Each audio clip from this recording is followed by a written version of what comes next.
currently on the consent calendar to be moved and adopted without objection. On my right, to some of your left, are the items that have been pulled from the consent calendar for debate. That's going to stay open until we get to the first item. So maybe we'll take a short break after Mr. Molman's presentation for people to make any final selection. With that, we turn it over to Mr. Molman and Mr. Byrne. 30 minutes. Is Andy on the phone? Andy, you're good? Excellent. Awesome. All right. Good morning, everybody. Let's see here. So I'm going to do a quick introduction. Andy, as you may remember, didn't give a staff report yesterday because it's all kind of tied to the CRM and focuses on that. So we're going to do just kind of a overall presentation on where we are with the CRM and where we're heading. Right now, well, that gets into his report, so I'll let him do that. So basically, I wanted to get Andy to give the high level of what we've accomplished since the last in-person meeting, because it's been a little while since we've seen each other, and kind of what we're trying to solve and where we're heading from here, which is kind of the point of this. So Andy, go ahead and excuse me, go ahead and give your report. Thank you. Good morning. So starting off with the CRM, which is the focal point, obviously, of the affiliate support. Migrations, Maine was moved on in March. Illinois was in May. Illinois was a little more difficult because they had a custom database we were bringing things over from. Mississippi and New Mexico are the next in line. Mississippi has been slow because we do want states to, have ownership and do the content population of their website. Because if we do it, then they aren't learning anything and they're not going to be able to. They need to know how to maintain it, and it's not hard, but we do push them in that direction. We're going to end up having to do Mississippi on our. I'm going to have to finish it up for them. It's rather simple. It's half a day, but that's going to be planned for this upcoming week. New Mexico has been moving along. See, then there's been a little bit of delay on New Mexico because we have the regional trainings I attend. We had to do the certification directory to make sure that launched shortly after we did the training. So, but anyway, New Mexico is going to be coming online here, right along with Mississippi. The data is already imported. That's all done. It's just a little bit of touch up on their website. Texas was obviously very important to us, and we prioritize them because it's going to be mutually beneficial to the party. Though, so backing up, we ended up doing kickoff calls for 9 states. I think there's 3 that just didn't respond to us and didn't get back to David Atkin, who's been coordinating the kickoff and working with the states directly. So Texas did have that with us, but they did not give us access in time to the Nation site. There was some, concerns, or a lot of times when we're working with states, their IT setup is slightly, could be disorganized potentially, and so it might be a couple people or 2 or 3 people that have various access to various parts of their IT system, and there was hesitation for us to even get access. They're like, we don't know if we should give you access, and so honestly, it doesn't make sense to me, but there was a little bit of, I don't know if we can give you access to our site, so I don't know, but we are now moving forward. We got that straightened out. And Andy, if I can interrupt you here, let me interrupt you real quick here, Andy, just to note that the in-person meeting, I just went to Whitney and went, hey Whitney, let's untangle this real fast. And so I just want to point out that having this in person, that we can sit on conference calls arguing back and forth and trying to get stuff fixed, or we can just talk to each other and fix it. So we have a plan for Texas. Yeah. So, and I talked to you about that last night, Andy, so we're ready to rock on that. Yep. They had someone appointed, and there was a little confusion on his end. But anyway, moving forward, so it is our goal to have all the 12 states that want to join by the end of the year. Obviously, the first part of this year has been, obviously we've done a couple states, and we have a couple more progress, so 4 will be done very shortly. But the Joe data and getting all the rated edge data into Civi in terms of contacts and showing national memberships automatically, which is a huge improvement. Major kudos to Ken Nolan for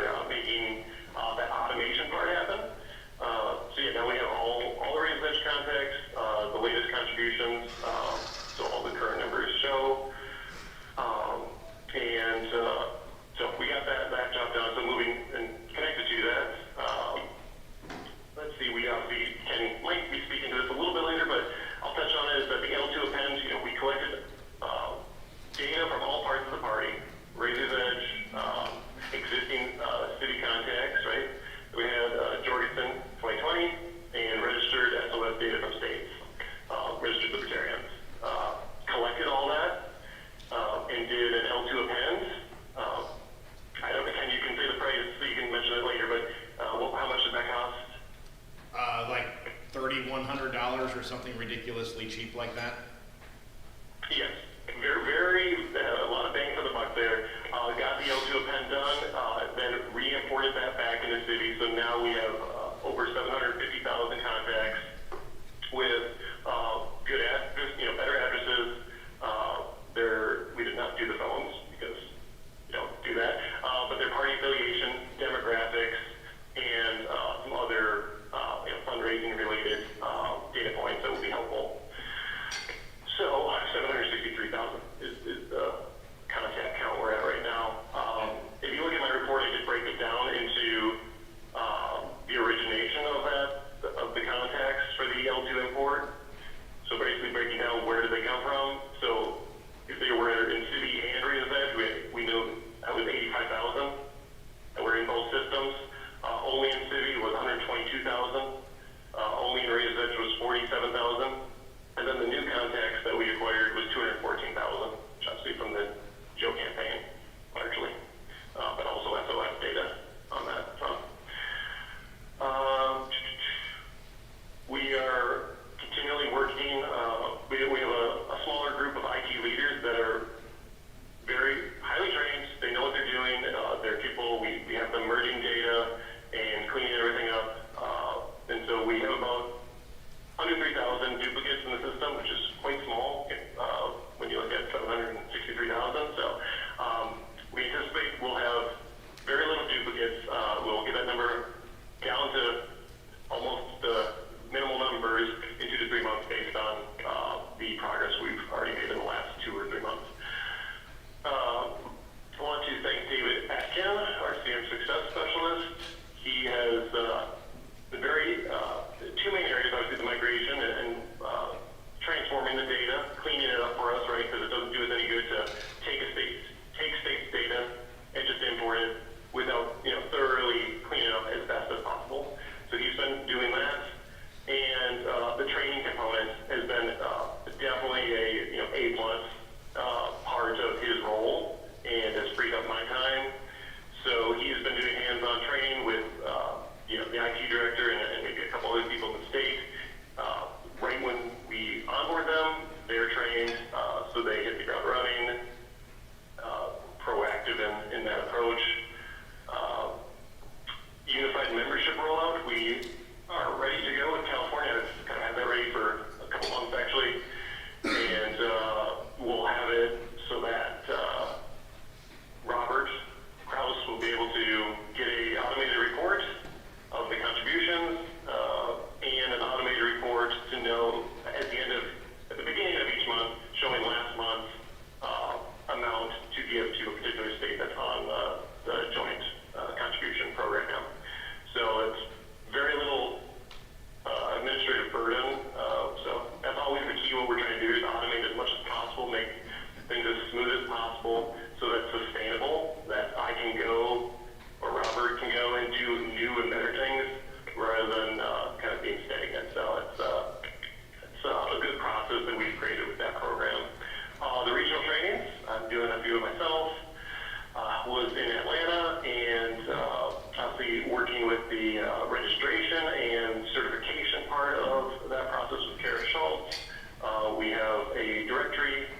It's not, people still need to fill out some of their information to populate it, but at my.lp.org/certified-leaders, kind of until we, I think Clarissa's going to work on how we market it exactly, but where we have it and working, you can filter by state, by which, is there a campaign or affiliate certification, and we're going to be able to roll this out more. Once we bring on more training certifications, we will add to that list. If you're a treasurer, we will be able to, you can filter, find me a treasurer in my state. It's very easy to search and everything, so you can plug in your address, or you can plug in your address and you can tell, I want to find someone within 50 miles or something, and it will do that. So that's very kind of a bigger improvement that should help campaigns. And so it's, I don't want to use too much time here, but getting close to the end, I will be creating a new state orientation handbook. So, and it's kind of been something that Robert Krause has sent me some things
So just kind of picking up where Andy left off, and you know, Andy and I work together on a lot of this stuff. So my little presentation, I'm just going to go quickly and note that we have 26 states on board, 9 are in progress. As Andy noted, we have 2 that should be wrapping up next week of the in progress.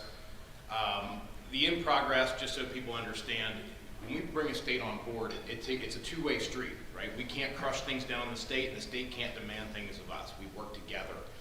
And because we're working with volunteers, and I'm a volunteer, but we have the advantage at National of having Andy, who's paid, so he can keep pushing. Whenever the states are ready, Andy and David can keep going. So we just end up in a scenario where sometimes the states get busy with other things because they have higher priorities, like, you know, their life and their actual paid job and things like that slow things down a little bit. So we continue, and David does a good job. Those that know David Atkin know that he will be persistent, and he will make sure that people follow up. So that's kind of where we're at with that. And as Andy noted, you know, we're committed to getting all the states that want to get on the system on this year. And along with that, some of the immediate things that we want to get done, Andy emphasized training. I want to re-emphasize training, and I want to re-emphasize training. We have a lot of new people involved in the system, and even some older ones. We've added features. We need to get people fully understanding how to use this system. When I hear people say, I wish there was a way to run a report on X, and I'm like, there is. Like, you can totally do that. So that's the kind of stuff where we need to walk some people through some things. We have different users at different levels of proficiency with the CRM right now.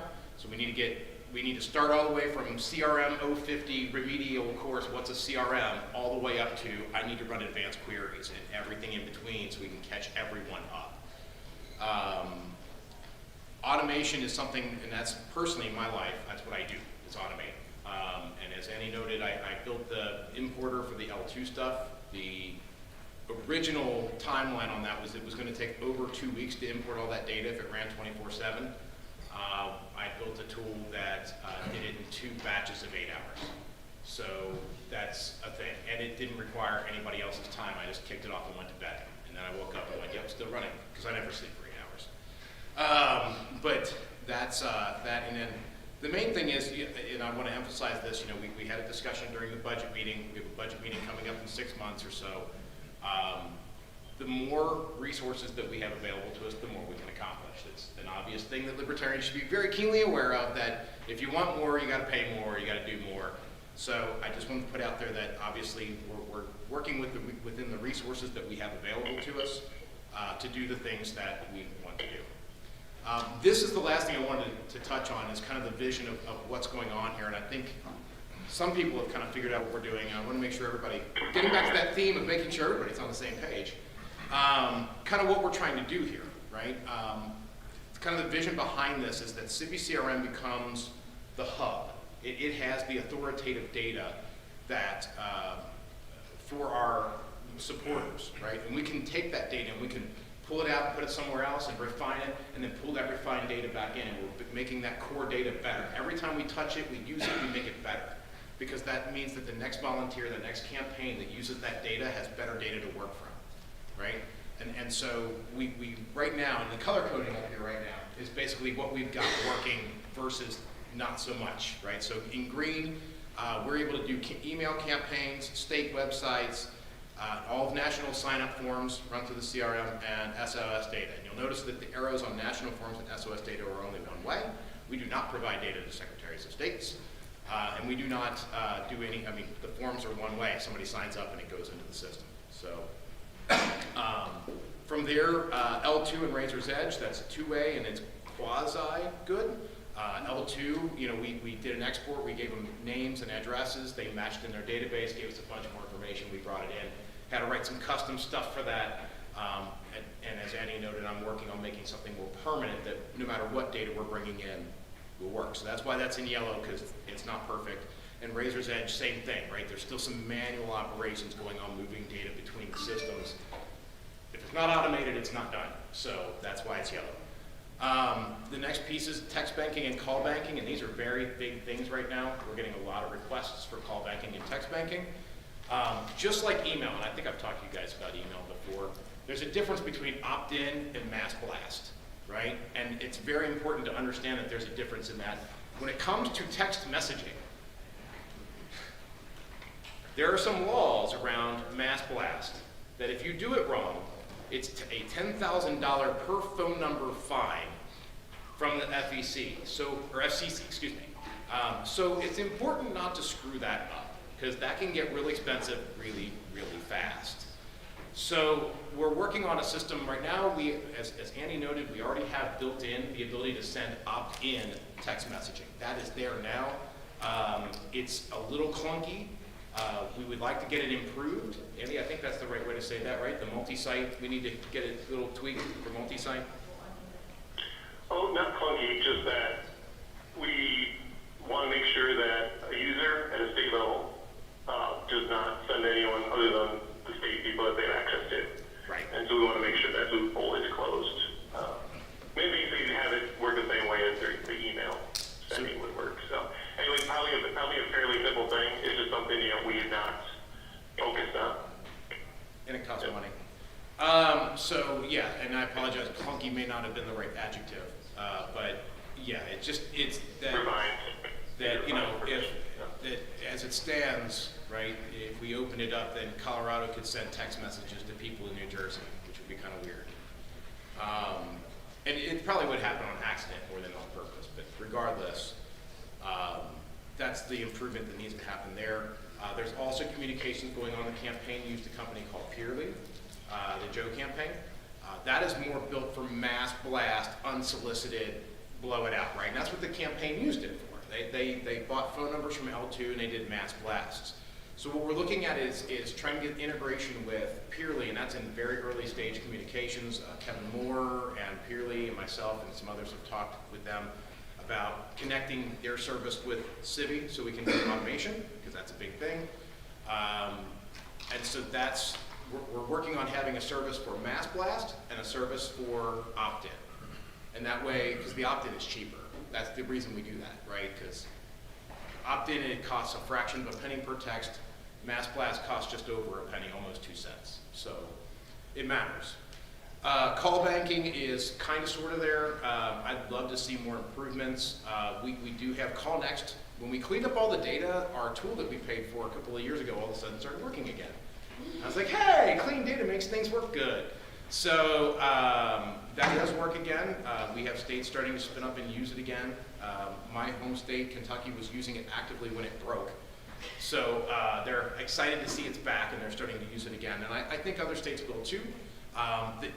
What we built was basically a phase one. It builds a call list for people. Anybody who has access can log in. They just see this list of people. They click a name. They make the phone call. They punch in the notes. They hit submit. They go back to the main screen of here's a list of people to call. And obviously the person they just called just got kicked off because they just did it. It's literally just a call list, but you're still making phone calls from your phone. It's not coming from a party phone number. There are some improvements I'd like to see there in that, and that's why that is orange. The last couple things, the campaign data and canvassing data. And I've talked to Apollo about this. He's not here this morning. But I've talked to Apollo about this, and we agree that we need to do a better job of synergizing what Apollo is doing and what we're doing in the CRM. That data that comes out of eCanvasser or whatever system that we help our candidates with, we need to be feeding that data, what we have, to that provider. And then when we're done, we need to take that data out of that provider and feed it back into Civi so we retain it long term. There's really good data there. There's things like who's willing to put up a 4x8 yard sign in their yard, right? Like that's kind of important data, and not just willing to put it up there, but actually has people pass by. They're not at a cul-de-sac. Because holy crap, libertarians live in cul-de-sacs. If you've ever done any sign delivery, you will see that the large percentage of libertarians live in cul-de-sacs. It is ridiculous, at least in Ohio.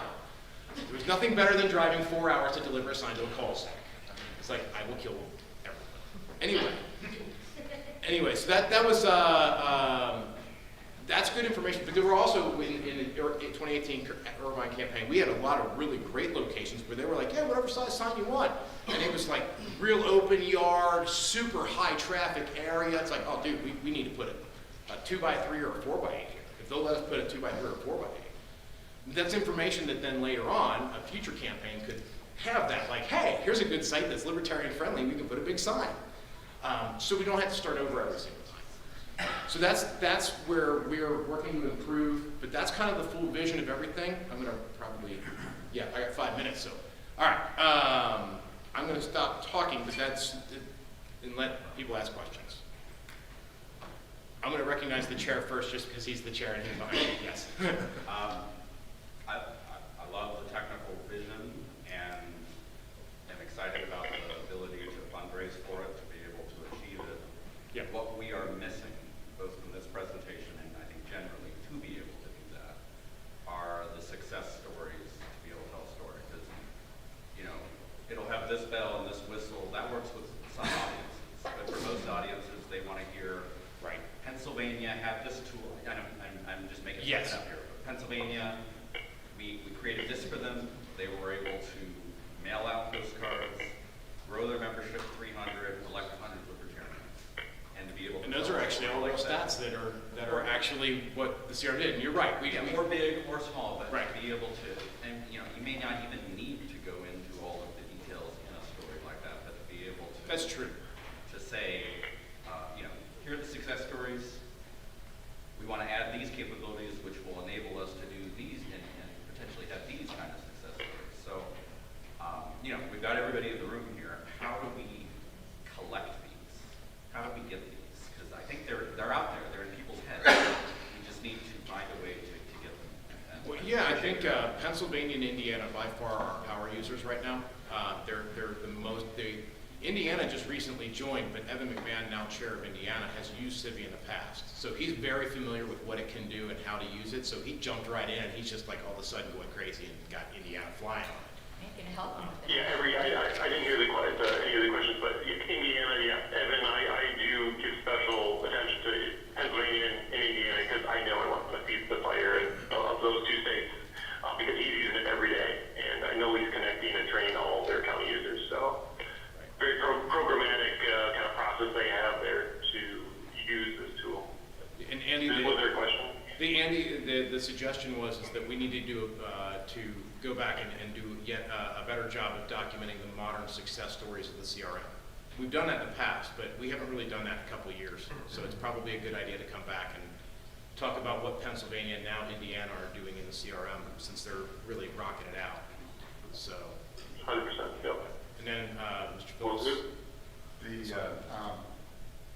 Just a question that was brought to me the other day by our state treasurer about his access to certain types of information being changed recently. Do we know who makes that decision? And Level of access on a treasurer, state treasurer? yeah, The only thing that I know that changed is that we kicked out everybody who didn't sign the new NDA. right. Or the maybe LNC it, but directive. that's I'm just do I need to do I send it to you? Does it send it to you? So typically it would go to the IT director of the state first. So our typical support model is that all IT stuff still rolls up to the IT director or the equivalent thereof in a state. And then that person, if they can't solve the problem, opens a ticket with the National Affiliate Support Team, which is ticket.lp.org. And that way, our goal is to make sure that there's still IT talent in your state, that we're not ripping all the IT out of your state. You still have a person that knows what's going on, still the point of contact that we're working with at National. And part of that also is that we couldn't have all the users of the system across the entire US pinging Andy. Like he'd have to support hundreds and hundreds of people. That'd be insane. So the kind of the model is that we would have Andy and David and all this supporting 50 plus DC, and then they support their users. So that the answer is they should roll up to the IT director then to Andy. Jeff. And the IT director can, they don't have to be the only person. They don't, They can delegate and have an assistant. There can be multiple state admins that handle the work too. But Let's start at with the end of the day, we one. want to know who to contact to triage an issue. So from our end. Let's contact one person first. Yeah.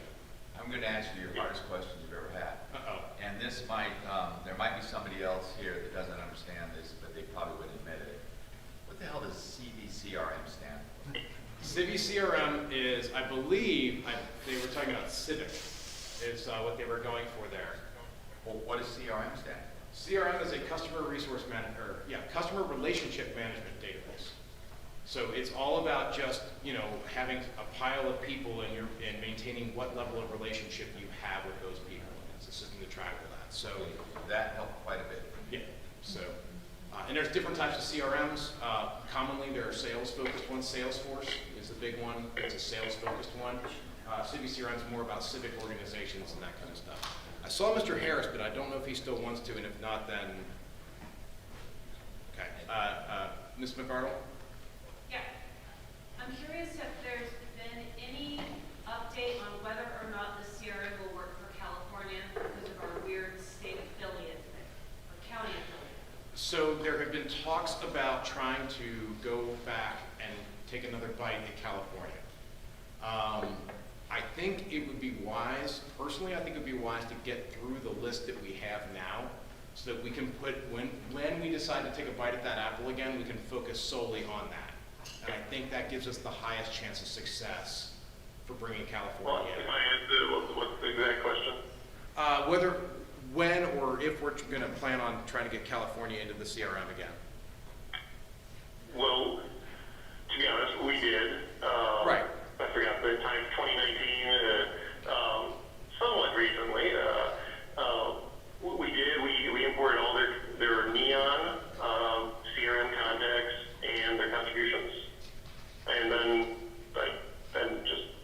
they didn't want to actually join after we did that work. So if there was any gaps on like what they were expecting, I mean, we did make some accommodations because I know that the county affiliation, they want people to affiliate with a certain county. We actually have that.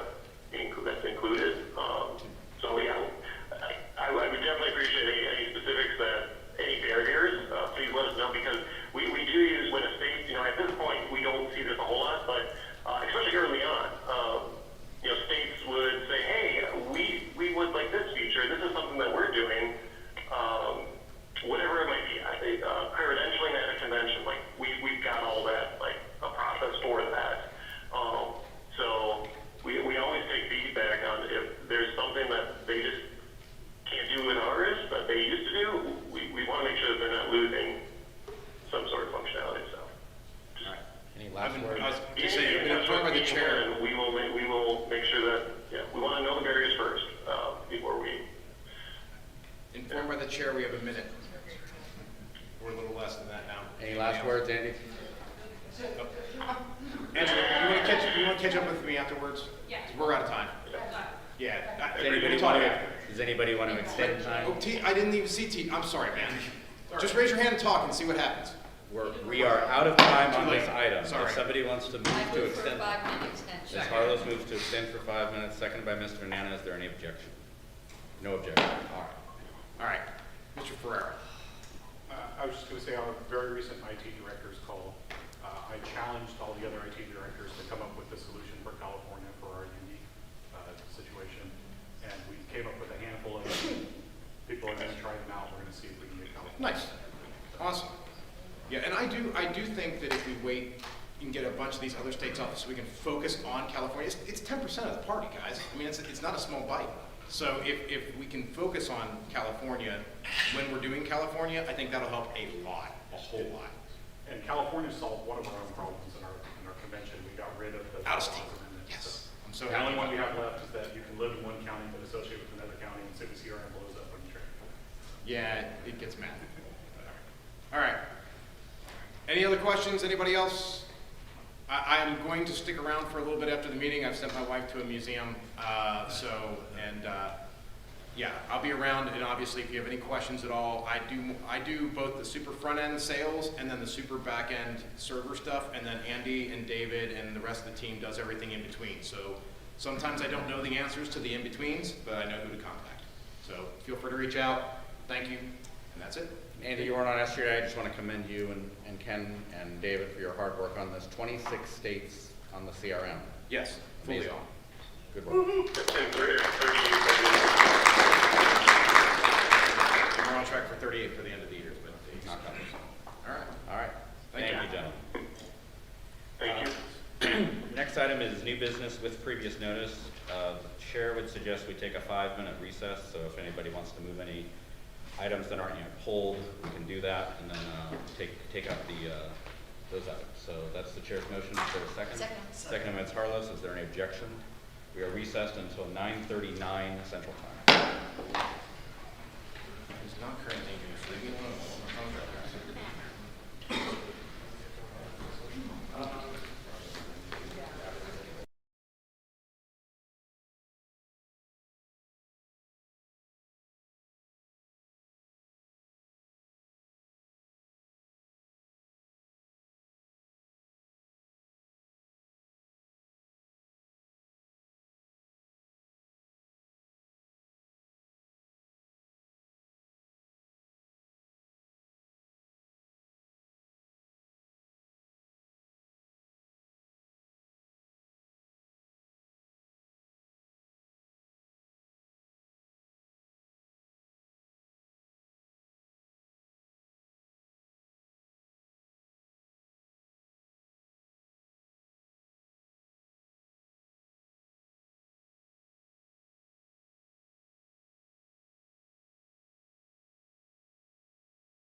chair would like to note that the following items have been pulled for debate. That members have indicated they would like to debate or discuss the following items on the agenda. 11A. I'm going slowly, so if you want to circle them, then you're down. 11A, 11B, 11C, 11M, 11O, 11S, 11X, 12A, and 12E. Did I miss any? Mr. Long. As a point of personal privilege, we did not write down the agenda items of what were 12A. Oh, sure. Let me read out what 12A threw out for us. 12A is the location and date of the next two LNC meetings. 12B is Ms. Starwark's resolution, I read it, that's what it is, on LP action and oversight by that committee. 12C is the EPCC motion on the electronic communications policy. 12D is the COC motion with respect to Mr. Amash. 12E is the COC motion with respect to Mr. Woods. 12F is, sorry, whoever's got that, could you silent? 12F is the COC motion with respect to the budget. And to clarify, we're going to be discussing 12A and 12E, Someone pulled 12A, someone pulled 12E. and that was LNC meetings and. The COC motion with respect to Mr. Woods. Got it, thank you. Anything missing from that list I just read? Given that, the chair would move that we adopt en masse items 11D, 11E, 11F, 11G, 11H, 11I, 11J, 11K, 11L, 11N, 11P, 11Q, 11R, 11T, 11U, 11V, 11W, 12B, 12C, 12D, and 12F. Is there a second? Seconded by Mr. Longstrap. 12 is on here, the 12. I read out the 12. Okay. All right, got it. All right. Seconded by Mr. Longstrap, and it's a substantive motion, so it's a roll call. Secretary will call the roll. 1 second here.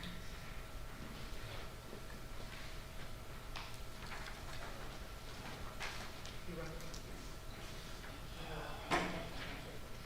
I got confused there for a second. All right. Ms. Billieu? Aye. Why did you do that? Okay, Mr. Coburn? Aye. Ms. Epke? Aye. Mr. Hagan? Yes.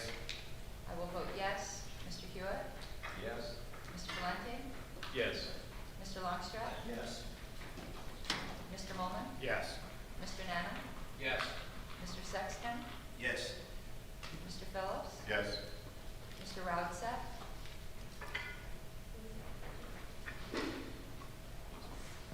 He's not over there. Ms. Sarwar? Yes. Mr. Smith? Aye. Mr. Wendt? Yes. Is Mr. Roudsep? Can someone poke your head in the hallway and see if he's like running backwards? All right. So it's 15 yes, no no's. How about yes? 16-0-0. Passes. Next item is 11A, and I'm sponsoring it, so I should yield the gavel. Mr. Molman, you're going to have an amendment, so you can't take the gavel. Yeah. Mr. Hagan, are you speaking, or do you have a? Not speaking. Are you, okay, would you mind taking the gavel on 11?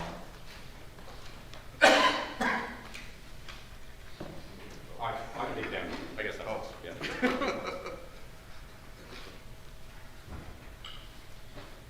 The FEC, thank you. Oh, you got to recognize me. Mr. Bishop Hinchman. Thank you. Thank you, Mr. Hagan. The FEC every 2 years adjusts maximum donation levels for inflation. So the last 2-year cycle, they were 35,500. They're now 36,500 for 2021 and 2022. We recently amended our policy manual to make our top giving level, the chair circle, to match that amount. Frankly, because people ask, what's... Motion, we'll see if that's a second first. Oh, go right ahead. Thank you. Second. Ms. Harlow seconded. Okay, All right. continue. What was that? Donors ask, what's the max I can give? I mean, and we love hearing that question. And it'd be nice if it's important that the policy manual reflect that. It used to say 25,000, and so that's why we've been updating it. So this would be a ministerial it corrects two things. One, it was accidentally put in as 35,000 rather than 35,500, so it corrects that. And second, it's a ministerial update, just upping the amount. Mr. Molman, I think, will have an amendment, or actually, I think he has a broader amendment, which I'm actually not opposed to if it goes there, but I think at minimum, we shouldn't leave it the way it is. So with that, I'll yield back. Mr. Mullen? I have a motion to amend. My motion is to, instead of having $35,000 annually in dues or contributions, to instead read the annual legal maximum and I apologize, I was trying to write that, but then I had to give a presentation. What's the name of the fund? Oh, there's The general fund. Is it the general fund? Okay, yes. So the annual maximum contribution to the general fund. You're gonna need to write that down for me, I can't, because I'm not. Yeah, and I am working on it right now. I apologize. The downside of having to give it 9 a.m. To Mr. Mullen's motion?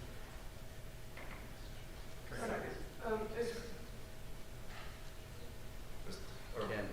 But, Mr. Mullen, The whole section. want to do any? yes, I'm sorry. No, recognize this. So, Yeah, so, unless you need, is this concerning how the motion should be written? Yes, sir. Okay. All right. Okay. Mr. Sisso? We do have other funds, the legal fund, the convention fund, and the building fund. Although the general fund legal maximum contribution is $36,500, each of those specialized funds allows for a $109,500 contribution.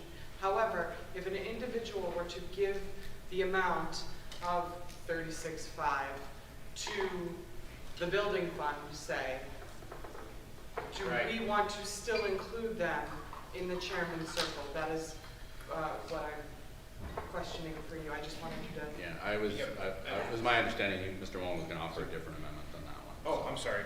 Yeah, so my goal is to make it so that we don't have to amend this every 2 years. That's all I'm trying to get at, is that the default, we're obviously trying to make this match, and that's my goal, is to make this match and grow, so. And if the FEC goes crazy, we can amend it in that scenario, but instead of debating this every 2 years or every year, I'm an automatic person, that's all. So. Maybe open it up to multiple funds. Right, well, so, since I had to write this on the fly, and I sincerely apologize for that, I would like, if it's possible, since I don't know people will get mad, because if nobody gets mad, it would be an amount equal to or greater than the annual legal maximum for donations to the general fund. Let's say. It can't be greater than. Yeah. Well, no, it can't be. They can Legal. donate to the building fund a huge amount of money. Correct. I If am there's no- still completely unclear as to what I'm doing here. All right. Well, and listen, we can just let it go. And if for now, I'm trying to automate the process, but this is obviously not going to go well. So if we just want to shoot this down for now, we can talk about it 2 years, and another LNC can deal with it, and that's that. So. Mr. Longstreth had his hand up next. Still Well, on your thanks. Pardon? I'm going to speak in favor of the original, since a motion's not been made on an actual amendment at this point with no second. I know that we're not debating that, and more or less, it was a point of personal privilege to say, what are we debating right now, where are we going with this? So to that end, I see no problem with the wording as is. I don't necessarily see a need for an amendment. I would like to see us pass this, and if we need to tweak it later, or we decide we want to do an automatic increase later, we can do that, and we can wordsmith the exact intricacies of that, because there's a lot of stuff that goes into the financial world, and we want to make sure we're not cutting off our foot in order to try and automate. We want to make sure that we're doing it the right way. So my proposal, and I'm not going to call a question, but if you don't have more debate, I would say that we pass this, and then we look at automation in the future. Point of order. Point of order. He actually made a motion, even though it wasn't written. He made a motion and I seconded it. So if he's going to withdraw it now, technically you can't. There's no motion if the But I'm- secretary has no idea what the motion is, I'm sorry. Well, just because it wasn't documented, though, doesn't mean he didn't do it. He did do it, and I seconded it. So my point is. What did you even though- second? Give me Hold the on. wording. Exactly. So procedurally, even though I heard what he said and I seconded it, procedurally, he can't withdraw it. But since I'm the one who seconded it, I'm fine if it disappears. So however you want to handle that. All right. Does the secretary have the writing of what the motion, the amendment is? As it was made, Correct. yeah, because that's the thing, it was made imperfectly, and that's just what it is. I can tell you what you said. Yep. What you're writing right now, I have no idea. Right. I can tell you what you said. Tell me what I said, that's fine. It was to amend the policy manual to allow the chairman circle thing to be an amount equal to, like, the legal maximum amount. We go back to the general fund. Yeah, to the general fund. Point of order. So you were removing the actual number and just saying, whatever the legal maximum amount is, allowable amount, that's what it will say. So that number doesn't have to change every 2 years. Heard, is a point of order? Yeah. Ms. Harms? Well, because I'm still unclear whether we actually, that's not a motion. I know we get kind of loosey-goosey here, but a motion is strike after the word this and insert this, because I have to tell you, I still don't know what I'm supposed to be doing here. All right. Is it a substitute? May I speak? If the maker of the motion can Clarify clarify that. writing to Yeah. Ms. Harms, unless, if someone wants to call the question on the amendment. I see several hands up. There isn't. I won't speak. You have to say that with what the actual amendment is has to be in the secretary's hand in order so we can continue this.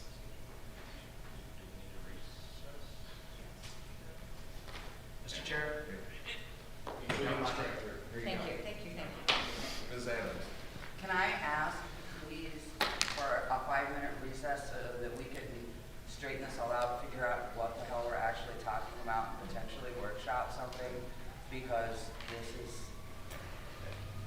not going anywhere quickly. I would object to that. We shouldn't be workshopping this stuff on the floor.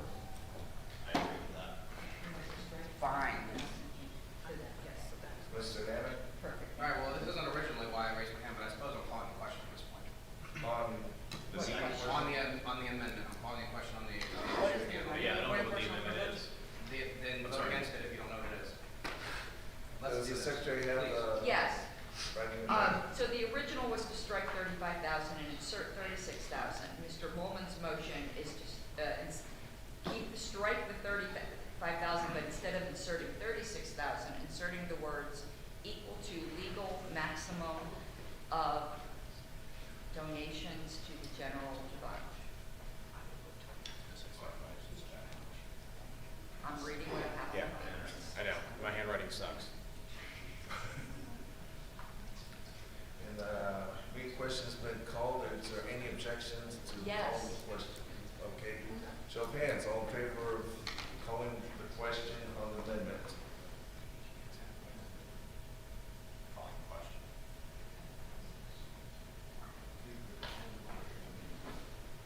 See 13, all opposed? See 1. So the question has been called, so we'll vote on the amendment. Do this by show of hands. All in favor of the amendment, raise your hands.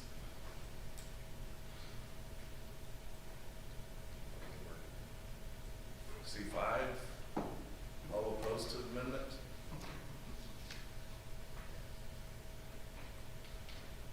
See 11, amendment fails. Now debate on to the main motion. Ms. Farber. Do we care that the people in the chairman's circle donate the absolute possible maximum? I agree with this particular change, but I don't think we have to tie ourselves to every change going forward. If someone's giving me 35,000 instead of 35,500, and I'm going to exclude it from the chairman's circle, I get it. We can get an extra $500 out of it. But we don't have to be tied to this exact amount. I support this particular change, but I don't think we have to change it every time the FEC changes. That's all.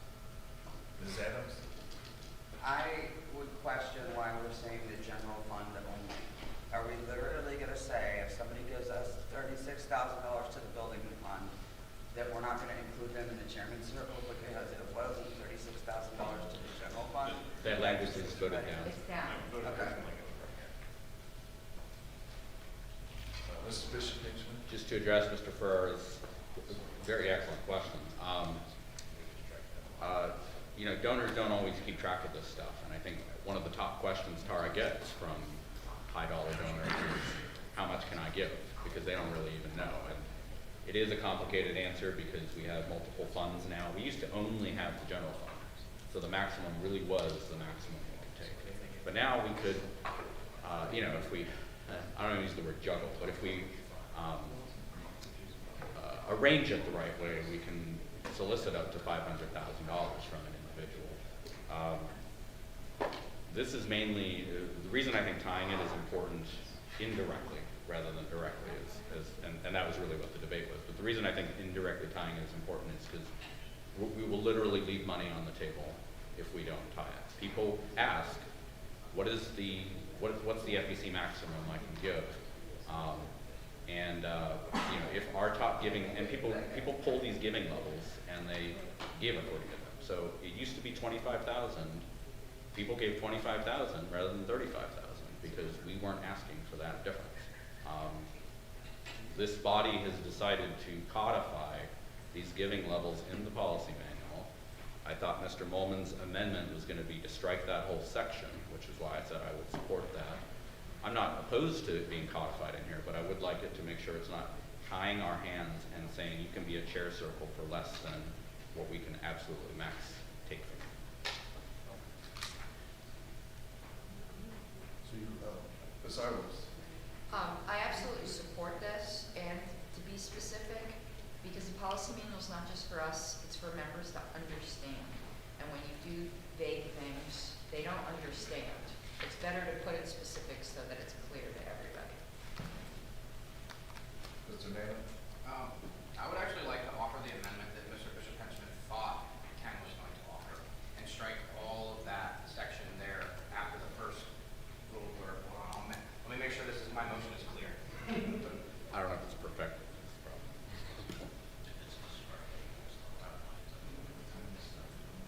I guess I should tell him. This whole section, right? I don't know. I thought Ken was good. Right. Point of personal privilege. You just don't mind. Yeah. Madam Secretary, is there any way possible that we could get, like in real time, up on the screen, what the motions are at any given moment so we can see how they're tracking and how they're being amended? Or We could, if somebody could hook my computer up there. Okay, I'm just, if not now, just in the future, I think that would be a super helpful. Yeah, I was thinking that earlier myself. So like a convention. Yeah. Hey, Mr. Harris, you want to check on that? So what?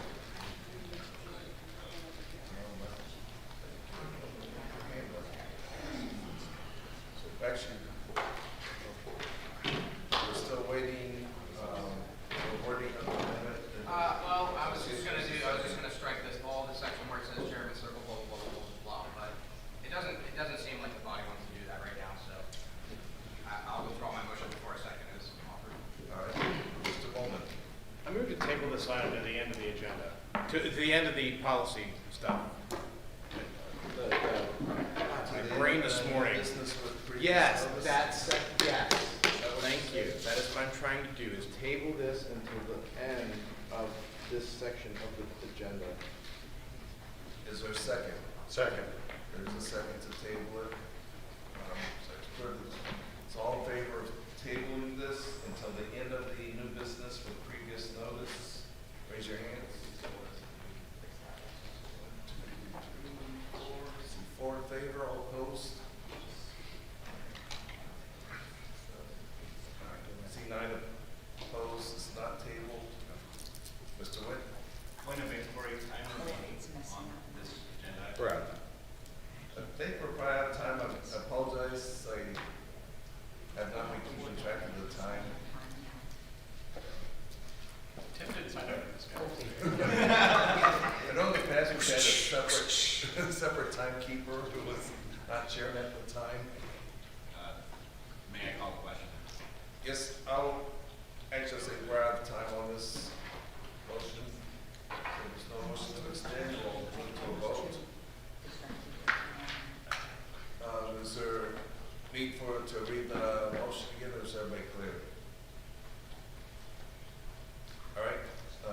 so we can do a roll call vote? 1 second. Got a little, As a point of personal privilege, could we have the secretary read the motion without all the confusion and potential amendments? I Just just as want to be originally very submitted. clear. There's been no amendments, it's as originally submitted. As originally submitted, it's changing from 35,000 to 36,500. Is that correct? Yeah. Okay. yeah, I just need to do. No amendments have been. I don't remember voting on them. I just wanted to make sure I understood. Thank you. 1 sec. Okay, Ms. Villieu, Yes. Mr. Coburn, Yes. Ms. Epke, Yes. Mr. Hagan, oh, excuse me, skip Mr. Hagan, I will vote yes. Mr. Hewitt, Yes. Mr. Valenti, Yes. Mr. Longstreth, Yes. Mr. Molman, Yes. Mr. Nana, Yes. Mr. Sexton, Yes. Mr. Phillips, Abstain. Mr. Radsett, Yes. Ms. Sarwar, Yes. Mr. Smith, Yes. Mr. Wen, Yes. Mr. Bishop Henchman. Yes. Okay, Mr. Hagan, it is 15-0-1. The motion did pass, and I'll hand the gavel back to the chair.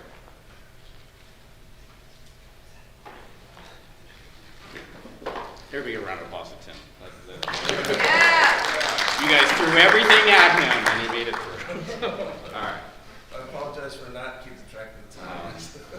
The chair would request that if you intend to offer an amendment to any of the items we have left, that you have it in writing, ready to go, perfection, and able to be handed off to the secretary. Mr. Chair? Yes.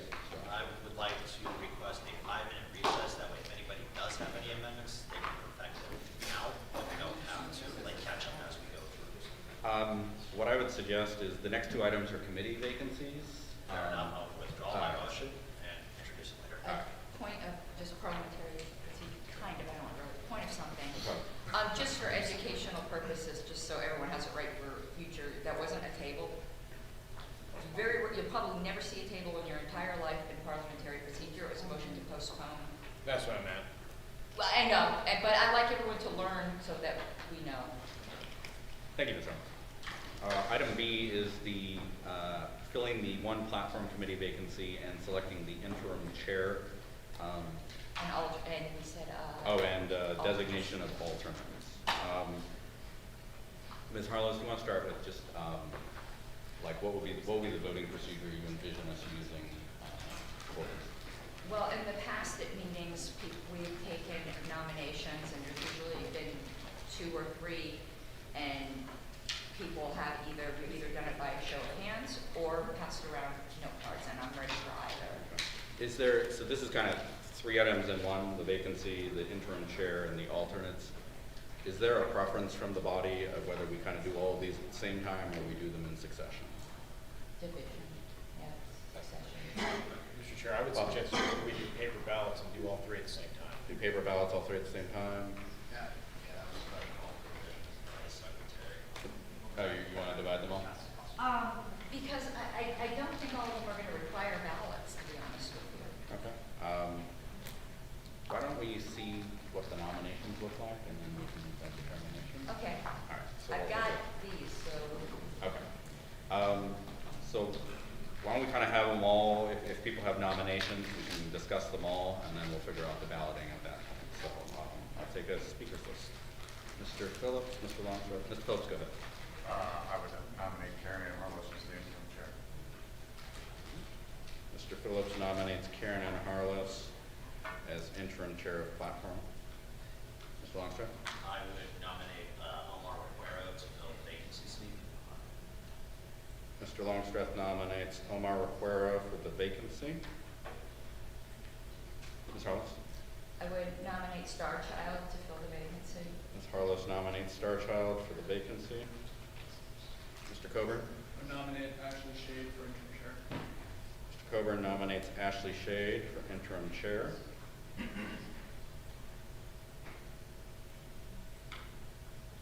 Any other nominations? Are we doing the alternates as well?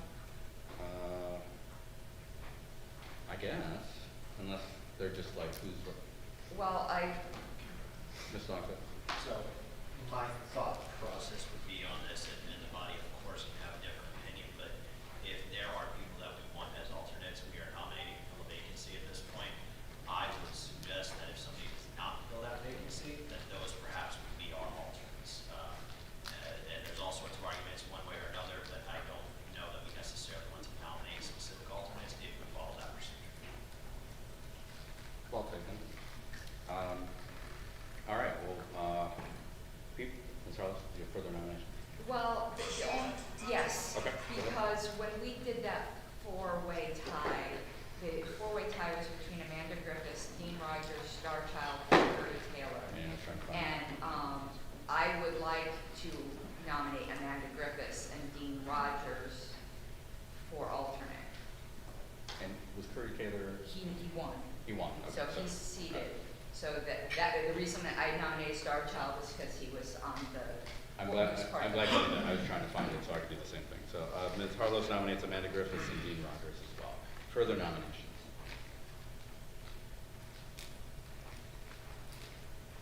We'll still have time for people to speak to nominations, but the chair would entertain a motion to close nominations both for interim chair and for the vacancy. So moved. All right. Seconded, moved by Mr. Longstreth, seconded by Mr. Valente. Is there any objection to closing nominations? Mr. Chair, Are you objecting to closing nominations?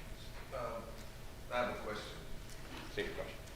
I think I already know the answer, but do all these people nominated accept? For interim chair, I believe that is, I think I'm 99% confident that is the case. For all except Mr. Requero, they applied, so I'm going to assume that. Mr. Requero is here, so do you accept the nomination? All right, he does, so yes, yes. Thank you. Any objection to closing nominations? Seeing none, nominations are closed. We now have time if anybody wishes to speak to any of the nominations. Mr. Phillips. I nominated Mrs. Harlos for the interim chair because she's done it before, twice now. And last time didn't get to give her a report. She, every time has done an excellent job, even when I've argued with her and disagreed with her. And she's handled the committee and done a very good job coming up with a platform. If it ain't broke, don't fix it. Thank you, Mr. Phillips. Mr. Nana. I would like to speak in favor of Carlos for interim chair as well. I actually served Ms. Carlos on a platform committee in 2018, and it was the most professional, organized thing I've been a part of in the Libertarian Party. We all got a binder.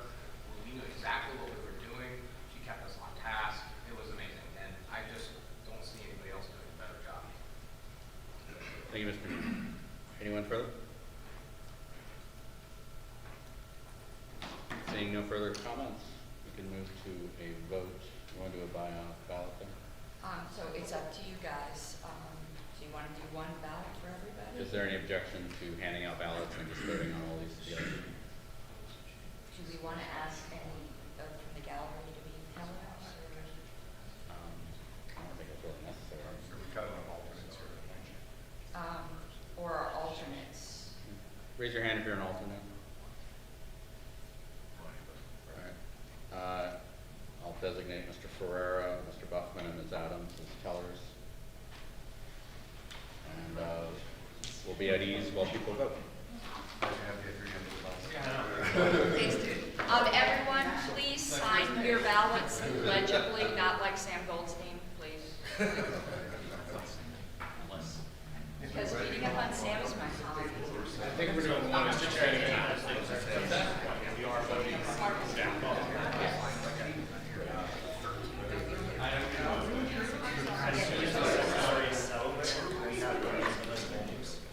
I believe you're supposed to sign with your own. Here, I'm going to read out the list again. There's been and remember, you're voting for both for interim chair. You're voting for both for interim chair and for the vacancy. Interim chair candidates, Karen Ann Harlos, Ashley Shade. For the vacancy, Omar Requero, Starchild, Amanda Griffiths, Dean Rogers. Mr. Mullen. Point of information, or point of inquiry. Go ahead. Are we voting with, what form of voting are we using? He's handing out index cards. No, but is it approval, is it instant runoff, or are we just voting for the number to be elected? We usually do approval. Okay, just making sure. All right, good deal. Mr. Thank you. Sexton. Didn't get a card. Oh, I am sorry. Mr. Chair, Mr. Phillips. can I get the spelling of Mr. Requero's last name, please? Mr. Requero, you spell your last name? R-E-C, U-E-R-O. Thank you, sir. Mr. Chairman, Who's that? can we have the candidate's name listed on the screen, please? We don't have a computer hooked up to the screen. That's why I read them out. Ms. Billiard. We're signing our ballot. Yes, because I need to record it in minutes. And Mr. Phillips, thank you for requesting the spelling.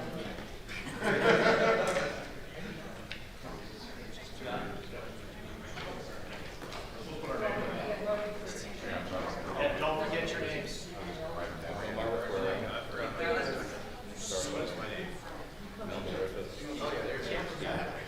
Oh, that's how it's spelled.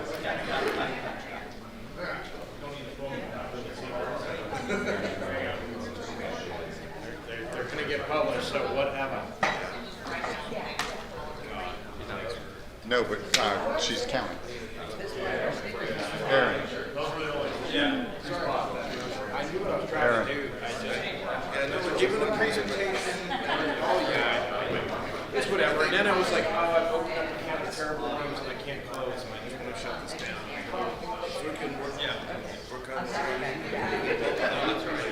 Yeah, that's exactly what my thought was, after I realized I fucking I should have not done this. Oops. Yeah. And I'm like, can I kill it? And then he's like, thank you for killing it. It's already, like the boss after it gets seconded. Yeah, I know. Believe me, I know. I was like, I want to kill my own thing. Can I speak against it? Can we do this? Without objection, we'll keep that item open while the tellers do their work, and we'll press on with 11C, which is to fill the voting reform committee seats. To refresh everybody's attention, this committee was created on motion, I think by Ms. Harlow. Yes. At our last meeting, our last big meeting, to study alternative voting methods and make various recommendations. And to keep the LNC apprised to the various actions going on in their states, sort of a parallel to the ballot act. Ranked choice voting, representation, approval voting, et cetera, et cetera. The LNC, in its resolution creating the committee, specified that it would consist of 5 members, of which at least one must be an LNC member. So that's a bit of the background, and with that, I'll open it up for nominations. Actually, we had an application process. Yes. So the chair will move that all of the applicants be submitted into nomination. So all those are nominated. Are there further nominations?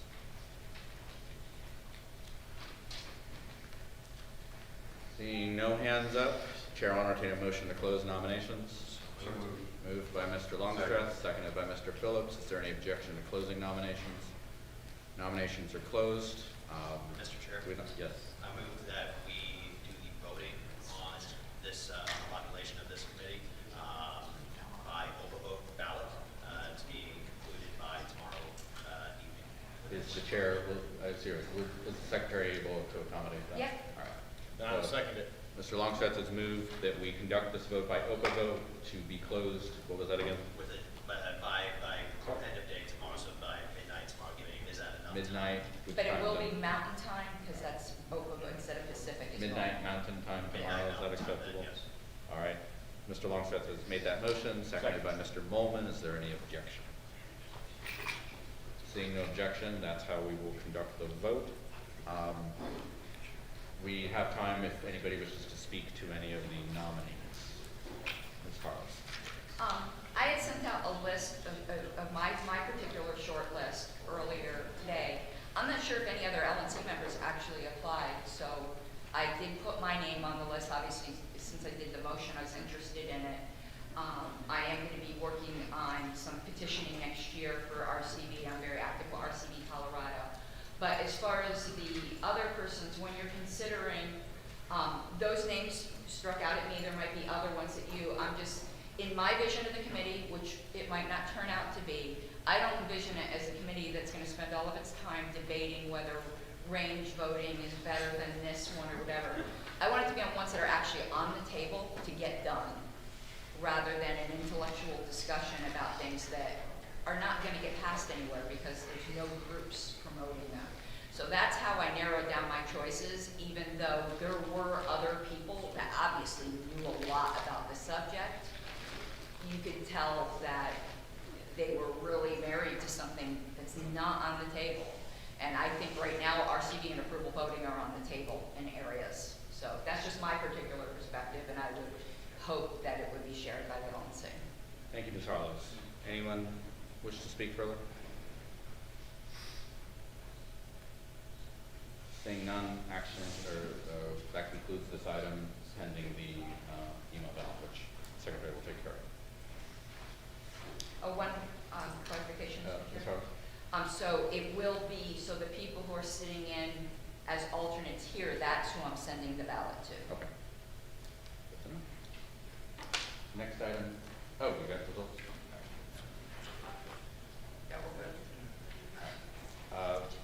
Ms. Harlow is elected interim chair, Mr. Requero as the alternate.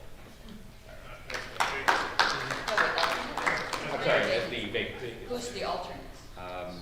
The remaining votes was 6 for Star Child, 3 for Griffith, 2 for Rogers. So Star Child's the alternate.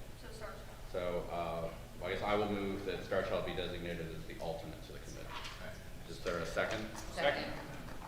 Seconded by It was me. Mr. Molman. Is there objection? Seeing no objection, that's so adopted. All right.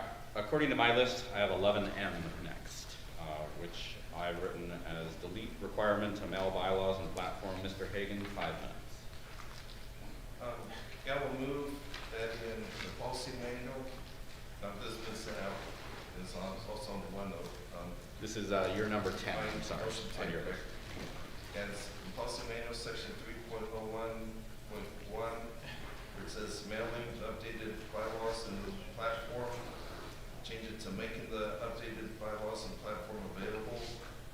And in section 2.07.3, document distribution, delete the first line. Well, actually change the whole paragraph to read, the secretary shall assure the bylaws, platform, LNC agenda, minutes, mailbox, ballots, resolution updates, and other supporting materials shall be available on the lp.org website. I'll wait for it. Second. Seconded by Mr. Longstreth. Do you wish to speak further to your motion, Mr. Hagan?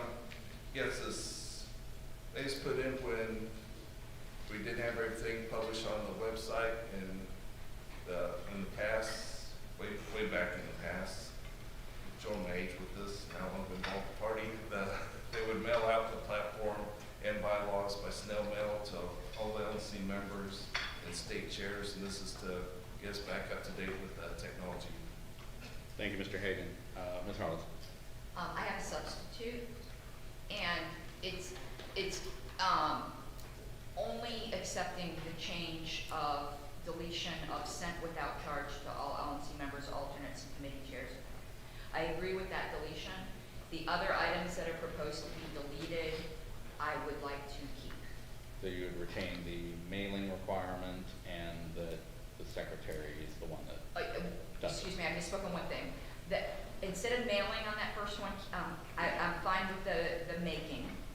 And then, but the sentence I want to keep is the secretary shall assure that LNC members, alternates, and state chairs shall receive copies of the bylaws and platform after each convention. That's the sentence I want to keep. All right. So Ms. Harlow's, not substitute, Ms. Harlow's moves to put back in. Put back in. The sentence that reads, the secretary shall assure that LNC members, alternates, and state chairs shall receive copies of the bylaws and platform after each convention. Is that accurate? All right. Is there a second? Second. Seconded by Mr. Phillips. Is there objection? There is objection, so we'll move to debate. Ms. Harlow, do you want to speak to your amendment? Well, first of all, our bylaws require me to do this. So it doesn't really matter what the policy manual says, but I'd like the policy manual to reflect the bylaws. Most things I'm perfectly fine with just having on the lp.org website, but the leadership of the party, I think we should proactively make sure they know the bylaws. And it's no problem for me to email to the state chairs, which I've done each time, the amended bylaws, and also to make sure that the LNC does. I don't think this is cumbersome, and as I said, our bylaws do require me to do this. Thank you. Mr. Longstreth? Yes, so I view the amendment as Ms. Carlos indicated, it's already in the bylaws. Therefore, this makes it repetitive. If our bylaws changed, we would then have to also change our policy manual. That's a problem to me. I understand that it's not encumbering Ms. Carlos as current secretary, but future secretaries is the other concern. And I don't want to have a bunch of clutter saying this officer must do this X, Y, Z unless it's absolutely necessary. And if it's covered in our bylaws somewhere else, I think that it's good. And so I will be not voting for the amendment, but overall the underlying passage, absolutely. Phillips, Adams, Molman. Mr. Phillips? No. Sorry, my mistake. Ms. Adams? I just point of personal, or point of information, I guess. I just want to make sure that if we do this, and I'm assuming that the answer to this is going to be yes, but if we do this and then strike it, which I think we should, because it is redundant, and a member calls and says, hey, call us 1-800 elect us because it's easy to remember, right? And says, I'm having trouble navigating the website. Could somebody just mail me this? We're certainly going to do that, correct? Mr. Harris, would you mind speaking to that question? Yes. All right. Mr. Molman? I just want to re-emphasize the insanity of recodifying every top layer document and the next layer down. If this is codified in the bylaws, then we don't need it in the policy manual. It's becoming more and more clear to me why this document is like 87 pages long, because we've recodified and recodified and recodified. I will quote Parks and Recreation when I say slash it. Mr. Nana? I'm calling for orders today at time on this item. I don't know where it's at. We have 30 seconds left on this item, so the orders of the debate are the day that we're debating this. Did you have anything further? I just wanted to, just 30 more seconds. I'm trying to keep us moving. Let me just say, attempts to save time usually cost more time than they save. FYI. Ms. Harless, last word. This isn't just redundant, because the bylaws just say it's to be done. The policy manual says who is to do it. When there's a bigger document that says how it's to be done, then you start running around going, who's supposed to do it? The bylaws say these things need to be sent to these people. The policy manual says it's the secretary that does it. Seeing no further debate and with time expired, we'll move to a vote on the amendment by show of hands. Ms. Harless, would you mind restating the amendment? Sure, one second, let me get back here to my notes. So instead of as written by Mr. Hagan, it would retain the sentence, the secretary shall assure that LNC members, alternates, and state chairs shall receive copies of the bylaws and platform after each introduction. Anyone unclear what we're about to vote on? All in favor of the amendment, raise your hand. 3, 4, 5. All opposed? 2, 3, 4, 5, 6, 7, 8, 9, 10. By a vote of 5 to 10, the amendment fails. We're back on the main motion. Since we're out of time, does anybody wish to extend time for further debate? Seeing none, we'll move to a vote on on item 11M without amendment, because there was no amendment. Secretary will call the roll. Can we ask if there's objections? The bylaws require that all substantive motions be adopted by roll call, so nice try. But One second, I'm getting there. Although would it not be an implied roll call if there is no objection? you take that to the judicial. Commissioner, after this issue, would be okay to make a motion for? Yeah, what time is checkout? Is it 11? 11, I think. Okay, we should do that. Yeah. Okay, Ms. Billieu. Ms. Adams is sitting for Region 7 right now. Okay, Ms. Adams. Yes. Mr. Coburn. Aye. Ms. Epke. Yes. Mr. Hagan. Yes. I will abstain. Mr. Hewitt. Yes. Mr. Valenti. Yes. Mr. Longstreth? Yes. Mr. Molman, Yes. Mr. Nana? Yes. Mr. Sexton? Yes. Mr. Phillips? Yes. Mr. Routset? Yes. Ms. Sarwar? Yes. Mr. Smith? Yes. Mr. Wen? Yes. It is 1501, Mr. Chair. I vote yes. 1601. Thank you. That item is adopted. Mr. Smith, you have a motion. Yeah, I'd like to make a motion to adjourn, or to break for, I do want to make a motion to adjourn, but I won't. To break for 20, is 20 minutes? Mr. Smith moves to recess for 20 minutes for people to check out and do whatever else you want to do. Seconded by Mr. Longstreth. Is there objection? Seeing no objection, we are recessed until 10:50 a.m. Central Time. Hey, guys, this morning I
the next item is 11O, which is number, is there a radio playing or something? We could, turn that off.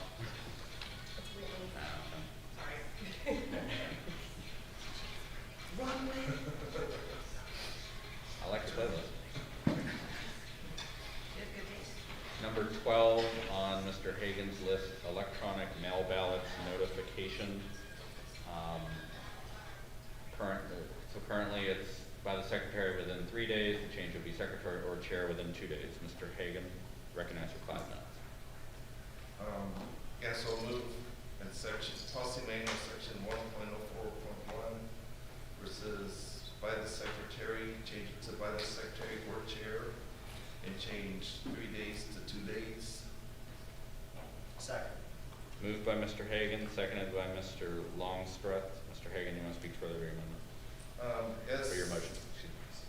First part is to comply with our bylaws, Article 13, for electronic ballots, says secretary or chair. And then I was thinking at the same time, if you have 2 people able to start an electronic ballot, we can shorten the time frame to 2 days, since hopefully one will be available in those 2 days. Thank you, Mr. Hagan. Anyone else wish to debate or speak? Well, I'm the one who moved it, but now that I've heard his argument, I withdraw my objection. All right, is there any further debate on this item? Seeing none, we'll move to a vote. Secretary will call the roll.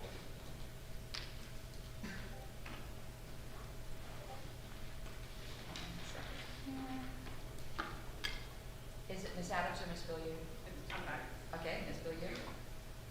Yes. Mr. Coburn? Yes. Ms. Epke? Yes. Mr. Hagan? Yes? I will be yes. Mr. Hewitt? Yes. Mr. Valenti? Yes. Mr. Longstreth? Yes. Mr. Molman, Yes. Mr. Nana? I'm back. Jared's here. Mr. Hall? Yes. Mr. Sexton? Yes. Mr. Phillips? Yes. Mr. Radza? Yes. Ms. Sarwar?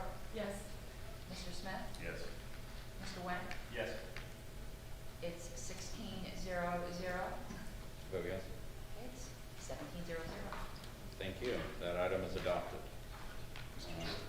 Mr. Phillips. Point of information, Mrs. Harlow, Mr. Feldman has left, so if I happen to step out, my Okay. appointment's not here.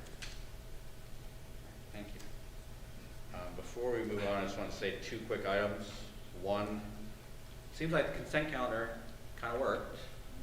We were able to dispense with 21 items at once. Thank you. I'm going to be preparing language to codify that in our policy manual, not today, for future for future action. So FYI on that, and if you have suggestions or changes, please let me know. Second, I've been notified by staff that this weekend we have raised $19,681.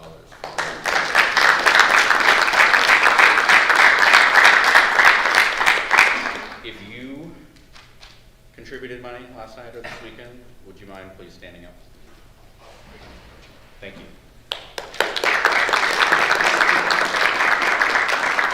Yes, that counts, but you missed your chance. Okay. Yeah, sorry. It's all good. I'm writing up stuff. All right, yeah. Mr. Phillips. Not necessary right now, but I'd be interested in knowing, just so we have comparison's sake, how much this weekend cost. I don't know the answer. I know you don't, but just if we could ask the staff for that. Less information. than that. I know that. Yeah, well, I'm sure it's less. I'm sure that it's much less than that. Yeah. But According to my list, the next item is 11S, move regional reports after new business on the agenda. Mr. Hagan, 5 minutes. Move to. Sorry, this is item 16 on your list. I gotta keep saying that. I apologize. Change in the policy manual section 1.02.2, move the regional reports to after new business. Mr. Hagan makes that motion. Is there a second? Second. Seconded by Ms. Billiou. Mr. Hagan, would you like to, I'm going to deem objection for all of these since they're all pulled off. So Yeah. Mr. Hagan, go ahead and speak to your motion. Many meetings in the past, we have moved the regional reports to the end. We're afraid of losing quorum before the meeting finishes it, and regional reports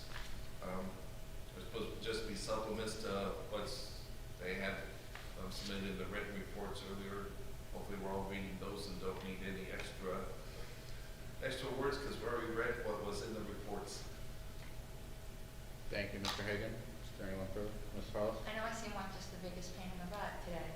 On this one, as a former regional, I've always felt like regionals kind of get the short end. And when they were moved to the end, I felt like they were getting the short end. They always seemed like that was the disposable thing. I kind of feel like about regional reports the way I do about LP News. I get all, when someone wants to mess with them. And these are elected LNC members, and I think their reports should be given just as much priority as everyone else's reports and not shoved off to the end. We might have questions for them.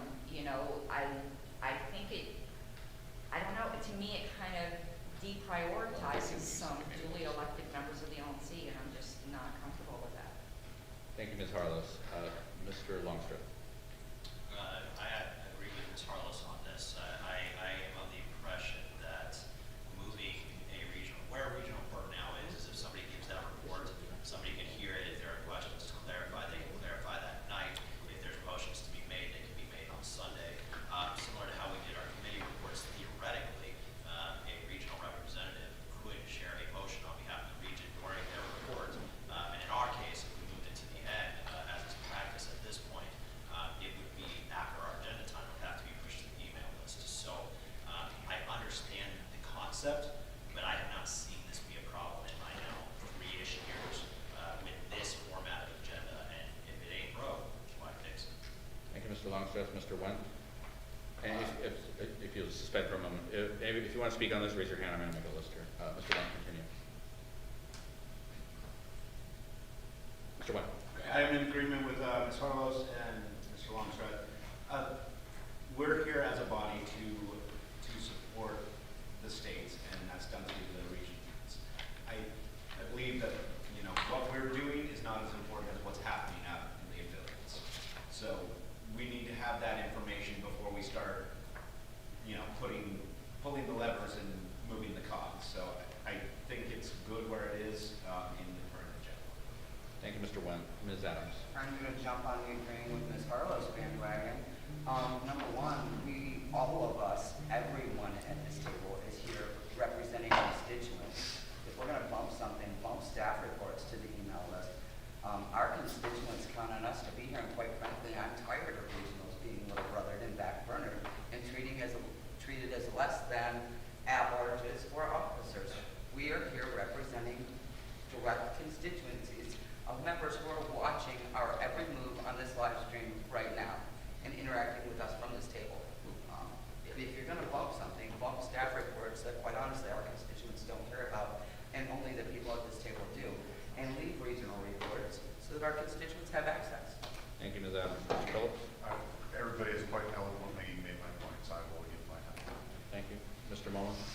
Oh, I was going to speak on this, but literally everybody has covered every single point. I agree wholeheartedly. The main thing for me was that if there's an action that comes out of these reports, that at a minimum you want to have the reports to happen before business without previous notice, so that their action could be taken. And that was going to be my main thing. So Mr. Longstreth hit it, and everybody else had awesome points. So I love you, Tim, but I'm against you on this one. But, so. Am I the only? Thank you, Mr. Mullen. Mr. Schmidt? Am I the only other one on this? Yes. No. With that, is there any further debate on this item? Seeing none, Secretary, call the roll. Ms. Billiard? No. Mr. Coburn? No. Ms. Epke? Abstain. Mr. Hagan? No. Ms. Harlow says no. Mr. Hewitt? Actually, I'm a yes, because it gives me that much more time to Right. write something. Mr. Valente? No. It's going to be 2 damn weeks next time. Mr. Longstreth? No. Mr. Mullen? No. Mr. Nano? I'm letting Mr. Hall know. Mr. Hall? No. Mr. Sexton? No. Mr. Phillips? No. Mr. Ratzak? No. Ms. Sarwar? No. Mr. Smith? Nope. Mr. Wen? No. Okay, Mr. Chair, it is 1 yes, 14 noes, 1 abstention. I vote no. Good try. Try that. 115 no. The lone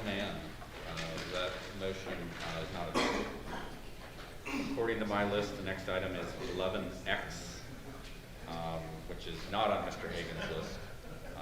It's require disclaimers on certain communications. Ms. Harlow's 5 minutes.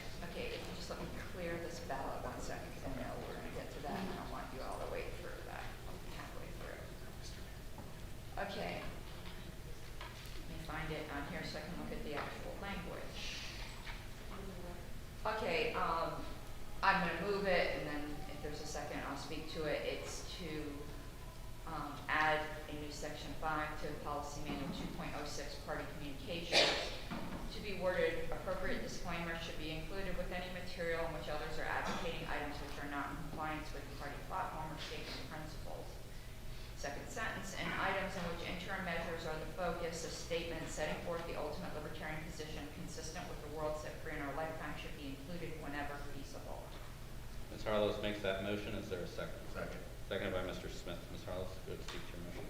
Okay, I had been bringing things like this up on the list, and I was actually challenged by members, and they were correct, to stop bitching and to propose a policy.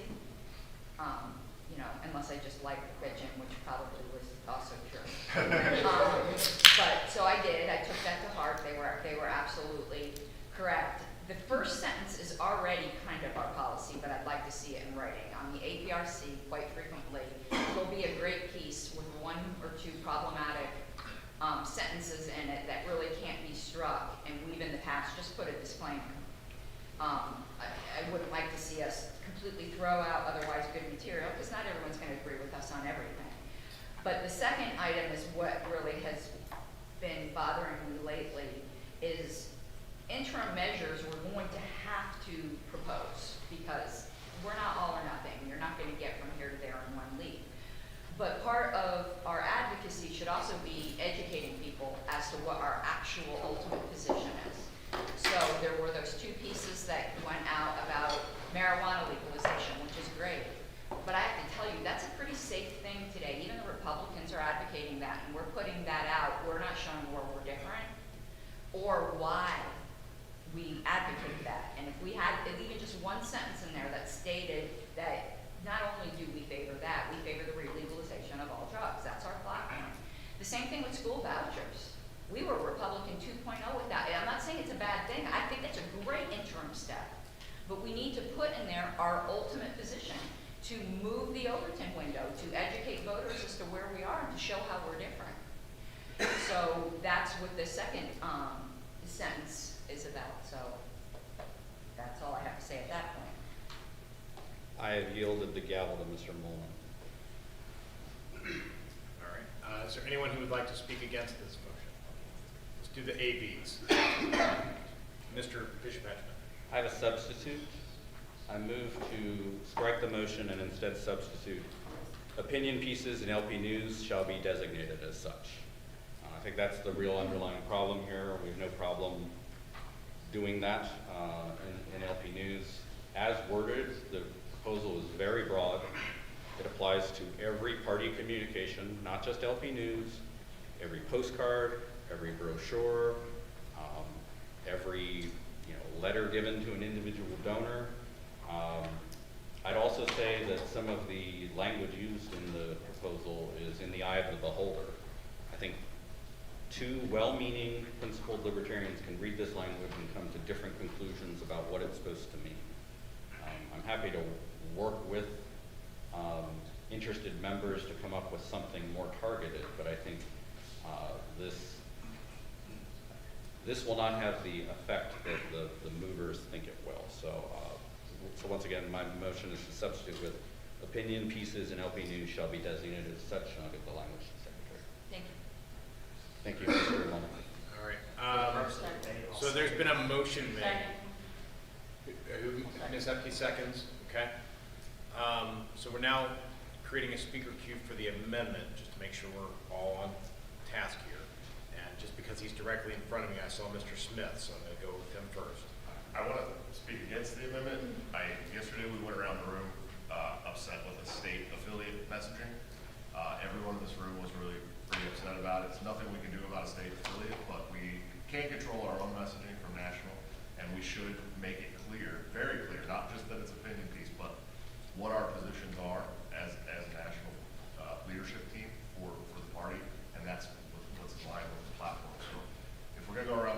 upset at a state affiliate for doing something, then we should control our own messaging from the national level. So that was speaking against. Is there anyone who would like to speak for the amendment? Mr. Went? I'm a lover of simplicity, and what the amendment does is it addresses the real issue that we have, as opposed to the original language proposed. It's going to tack on and make, a 2-sentence pitch into a paragraph, and that's not going to be positive to our messaging as this part. So I really believe that if we're saying an opinion is opinion, that works. I have Ms. Harless. Ms. Harless, I assume you're speaking against? Yes. Okay, then you are recognized. But I've heard several statements that this is actually what I was getting at. No, it isn't. I mean, as the original author, I can tell you, LP News isn't my worry here. I know one of the things that had come up was an LP News issue, but that happens very rarely. No, mine has been the email solicitations that have gone out. So I almost objected on, I know germanity is not a word, but I'm insisting it's a word.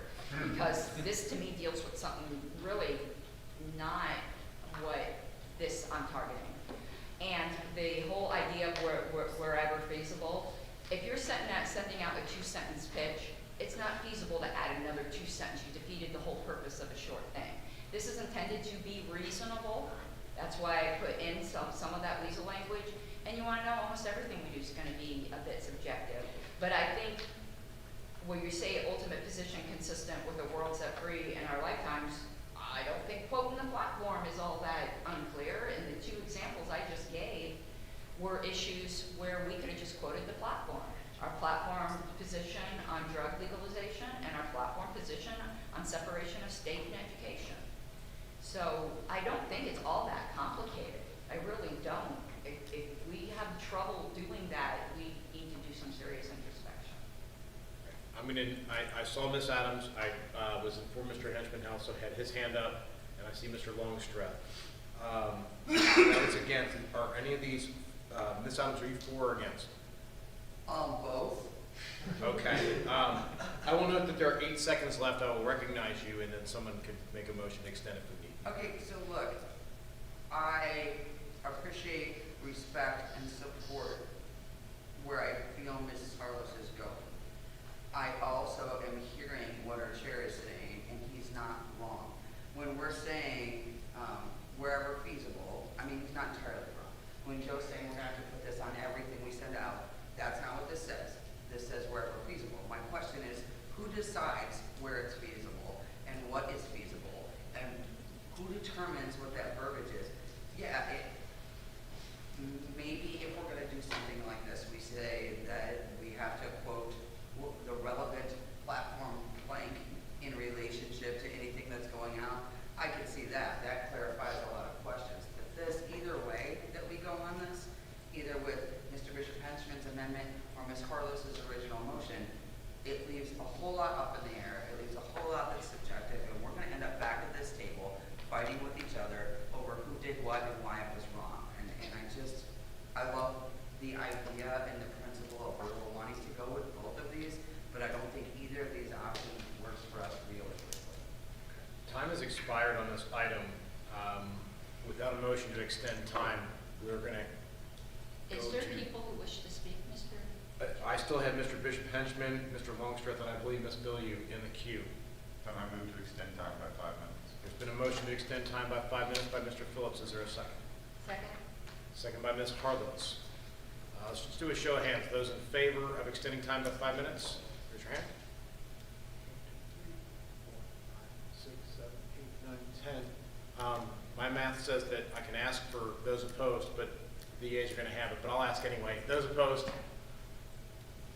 2, yeah, 3. That's fine. All right, so move time is extended for 5 minutes. Clock's back on. Mr. Bishop Henchman. I would prefer to go after people who haven't spoken. Okay. I will recue that. And then Mr. Longstreth. Yeah, so I'm similar to Ms. Adams in her statements. something needs to be done and clarified. I do have a concern with the all-party communications piece of it. We're talking about all-party communications. I understand the feasibility, and I understand that that argument can be made. When it comes to tweets, though, if we are limited to a certain number of characters and we say we support legalizing marijuana, here's why, we may not have room or space, and I understand that's feasibility, but then oftentimes the things that get thrown at us as a board that people have complaints about aren't clarifying tweets after the fact. It's a snapshot of one tweet here or there. So this policy becomes very difficult. There's the question of oversight, who's making judgments that Ms. Adams brought up. That's a very, very good thing. And to that end, I would also add that currently we do have that our comms, the concern from the author is that it's primarily email. We have the APRC that reads over the emails before they go out, and if there are objectionable things or there are concerns, we can ask and seek recourse and get those adjusted or add a disclaimer or something like that. If APRC, if this body feels APRC is not doing their job, there's our chair, I'm a member, and you know who the other members are. I'm gonna talk about this, but I don't think, while I think the spirit of the language of moving in this direction is good, it needs some work. I think that working with our new comms director has come up with a manageable policy that has maybe keeping it to staff and letting them kind of work through it and working with them as board members to figure out what's appropriate and how we navigate these waters as we continue to grow is a much more valuable use of our time than getting in and trying to dictate a policy that honestly is not perfect in either situation. Next on my list is Ms. Billiard. Yeah, so since we're actually on the amendment itself, I want to say that that to me addresses a separate but related issue, and I like it. With regard to the main motion, feasibility and appropriateness are very subjective, and I wouldn't even want to enter into that muddy water. I do agree that there is maybe a role for APRC in this particular case, because I personally am also very concerned about that thing with regard to emails and specifically appeals and announcements about events, for example, right now that we're actually sending promotional material out about. And there's a needle being threaded, with regard to us promoting particular events and speakers when there's some benefit to us involved in it. So I emailed Tyler about that today. So yes, I'm very aware of this issue. APRC, we're not editors. However, some of us by nature are, and so sometimes it is difficult to withhold those impulses. But if that is what this body wants to allow for APRC to do that one thing, perhaps that's something we could explore. But it is a concern, but I do not think that the main motion is appropriate, because I don't think that it's enforceable, and we're going to create a situation where somebody or multiple somebodies are out there trying to police this every single time something goes out, and it just creates more adversity and discord, I should say, among all of us in an email forum that's already overloaded. Because we're talking about the amendment, I'm going to count that as a 4 in favor, speaking in favor of the amendment. Yes, but I also want it noted that I recognize that doesn't solve the problem. Okay. Mr. Phillips, I have you next. Are you against the amendment? Or where are you at? Sort of. All right, I'm going to mark you as a neutral-ish. Go ahead. To me, the amendment is a separate issue. And so I agree with Ms. Harlow that it's not really related to what her point is. My main point, though, is that we do have a lot of issues with communication. To which end, we just hired a very capable communications director. So I am inclined to let her set up her department and do her job. And then if we feel the need to revisit this, then we can.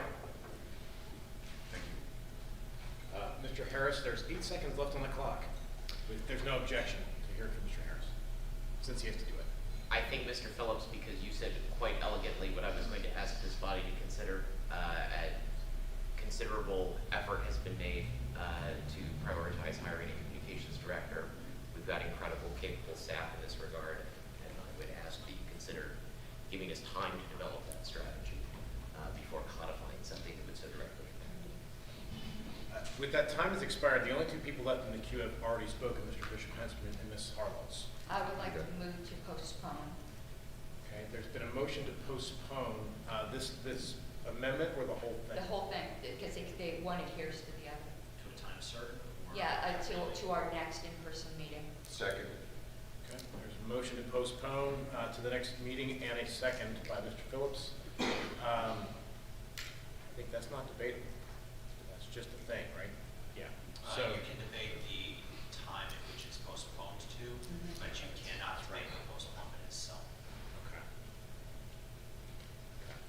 Is there any discussion on the timeline for the postponement? Seeing none.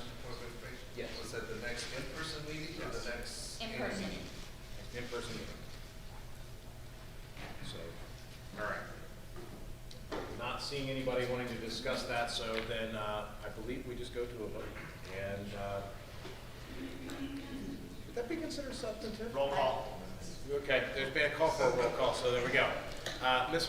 Harlow, please call the roll. This is on The postponement. Postponement of the whole entire thing, so to the next in-person LNC meeting. As a point of order and somewhat parliamentary inquiry would be a better, and I apologize Frank for doing this. However, when we come back to this before we vote on this postponement, when it comes off the table, will we be in the middle of this amendment? Or will It will be where We just pick up right where we're leaving off. Yeah. Okay, thank you. That informs my vote. Ms. Billiard, I'm voting on the postponement, correct? this is postponement. Mr. Coburn? Yes. Ms. Epke? Yes. Mr. Hagan? Yes. I will vote yes. Mr. Hewitt? Yes. Mr. Valenti? Yes. Mr. Longstrap? I'm passed. Mr. Molman? I pass for the moment. Mr. Nana, are you voting? Yeah, I'll vote yes. Mr. Sexton? Yes. Mr. Phillips? Yes. Mr. Rousseff? Yes. Ms. Sarwar? Yes. Mr. Smith? Yes. Mr. Wendt? Yes. Mr. Bishop Henchman? No. Mr. Longstrap? No. And who else did I pass? Me. Moment. Mr. Molman, yes. What is, I vote yes. okay, sorry, I always get confused when we got that. Sorry. It is 14-0. You declare it's supposed to. Oh, yes, I'm sorry. Excuse me, 15-0. One of my things got messed All up. right, so with a vote of 15-0, the motion passes. We are postponing that motion until the next LNC meeting. And the gavel is returned to the chair. Thank you, Mr. Mullen. Round of applause for Mr. Mullen. We're on new business without previous notice. First item is the location and date of the next two LNC meetings. I added this to the agenda, so I guess I better start us going. The next LNC meeting shall be on blank in blank. The meeting after that shall be in blank in blank. And I'd entertain amendments to fill in the blanks. We're gonna do it that way. All right. I'm going clockwise. Let me do counterclockwise. Let me run all. Hagan, Coburn, Nana, Valente, So we're Mad Adams. Libs? Mr. Yeah, Rodsett. Mad Libs. You missed Mr. Rodsett. I'm sorry, Mr. Rodsett. I got you. So, Mr. Hagan, go ahead. First blank to be, September 11th. All right. I cannot make 18th and, Are you drunk? September 4th is Labor Day weekend. This is a weekend or one day? Sorry, September 11th and 12th. September 11th and 12th. Well, this is going to be a bit unorthodox. Why don't we hear everybody's amendments, hear them all, and then we can debate them. Is there any objection to going that way? All right. Mr. Ratsif? Did Mr. Hagan have a location or just the time? Oh, that's just the date. Just the date. Okay. All right. Mr. Ratsif? I move that the next meeting be in Reno, and the meeting after be pedantic, can we say Reno Sparks? Stop it. All right, thank you, Mr. Routset. Mr. Coburn? I move, the first blank for location be Boston, Massachusetts. And the second blank for location be Reno Sparks, Nevada. All right, thank you, Mr. Coburn. Mr. Nana? I would motion that the first blank be Boston. Are we doing dates still? Yeah. So Boston, September 12th and 13th. And then the one after that would be Louisville. And that's going to be, let's see. Just September 12th, 13th is a Sunday, Monday? Is that what you No, intend? 12. 11 and 12. Oh, I'm sorry. Then I got the calendar wrong. Yes. All right, 11, 12. Happy to be part of it. And then the second one is Louisville, Kentucky? Correct. And December 4th and 5th. December 4th, 5th. Thank you, Mr. Nana. Mr. Valente? I move that the first blank would be Denver, Colorado, and the dates being the 18th and 19th of August. I'm sorry, strike that, 25th and 26th of August to coincide with the 50th celebration.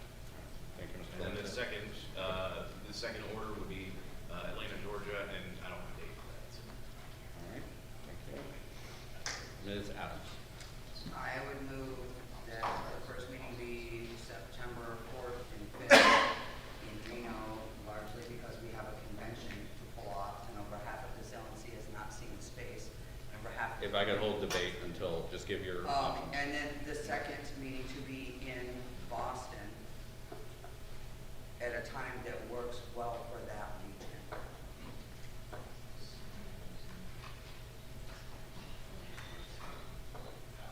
On that question, Mr. Coburn, I know you moved for Boston to be the first one, but if it was the second one, would 12, to your knowledge, would 12-4-5 work? To my knowledge, yes. There has been no, so where'd Ms. Adams go? Ms. Adams, if anyone's going to disagree with me on this, it's going to be you, so it's important to hear it. Sorry, I'm distracted. So from my notes, I'm sorry, did you have one more? Okay, from my notes, there's been no disagreement with the second meeting being December 4th, 5th. Perfect. Is there any objection to that? You're objecting? No. Okay. That was December 4th, 5th. December 4th, 5th. All right, so that's how I'm filling in that blank. All right, now we can move to debate on all of this. Let me summarize. Did you have another date or location? For that location, for that Okay. second meeting, Alexandria. That's a pleasure to be. Alexandria. Be cheaper. Can we say It's gonna DC be- area? Oh. DC area. just DC area is fine too, flexibility. yeah, All right. as long as we're close to home. All right. Other dates, times, Mr. Nana? Dates, debate, okay. Any other dates or times? Okay. So here's what I've written down, correct me if I got it wrong. For the first meeting, 8:25 to 26, or 9:11 to 12, or 9:4 to 5. Sorry, that was out of order. Not procedurally out of order, just like number-wise out of order. Information, Mr. Chair? Yeah. Does anybody have a calendar in front of them that can tell us which one of those is Labor Day weekend? 9:4 to 5. Thank you. Yeah. Another question, the August 25th, 26th. Yeah, let me read that again. So, Thursday? so the first date, August 25 to 26, 9:4 to 5, 9:11 to 12, and the locations Denver, Reno Sparks, Boston. Whoever moved Region 8, was that for the first date or the second date? Region 8 was for the December 4th and 5th. The second date, okay. Yeah, we flip-flop. Okay. And then for the 12-4 to 5 meeting, Reno Sparks, Louisville, Atlanta, Boston, and DC area. A lot of different ways we can move forward on this. If anybody has a strong suggestion.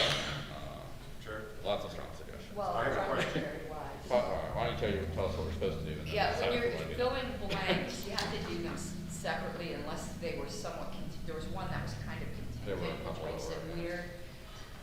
it goes by order of when they were set, because this isn't like figures where you can do it by least restrictive to most restrictive. So the dates of Mr. Hagan's suggestion would be for, at least for the first meeting, that would be voted on. And the first one to get a majority is the one that it is, so there's a distinct advantage in being first. Well, why don't we just debate the whole thing then, and we'll see if Mr. Chair. something emerges. Point of Mr. information. Phillips, what's your point of Would it be information? appropriate to hear from Ms. DeSisto about the feasibility of making our meeting coincide with the 50th anniversary celebration? Do I hear from Mr. Sisto? I'm not gonna say no to that. Mr. Phillips, request Mr. Sisto's wisdom on locations.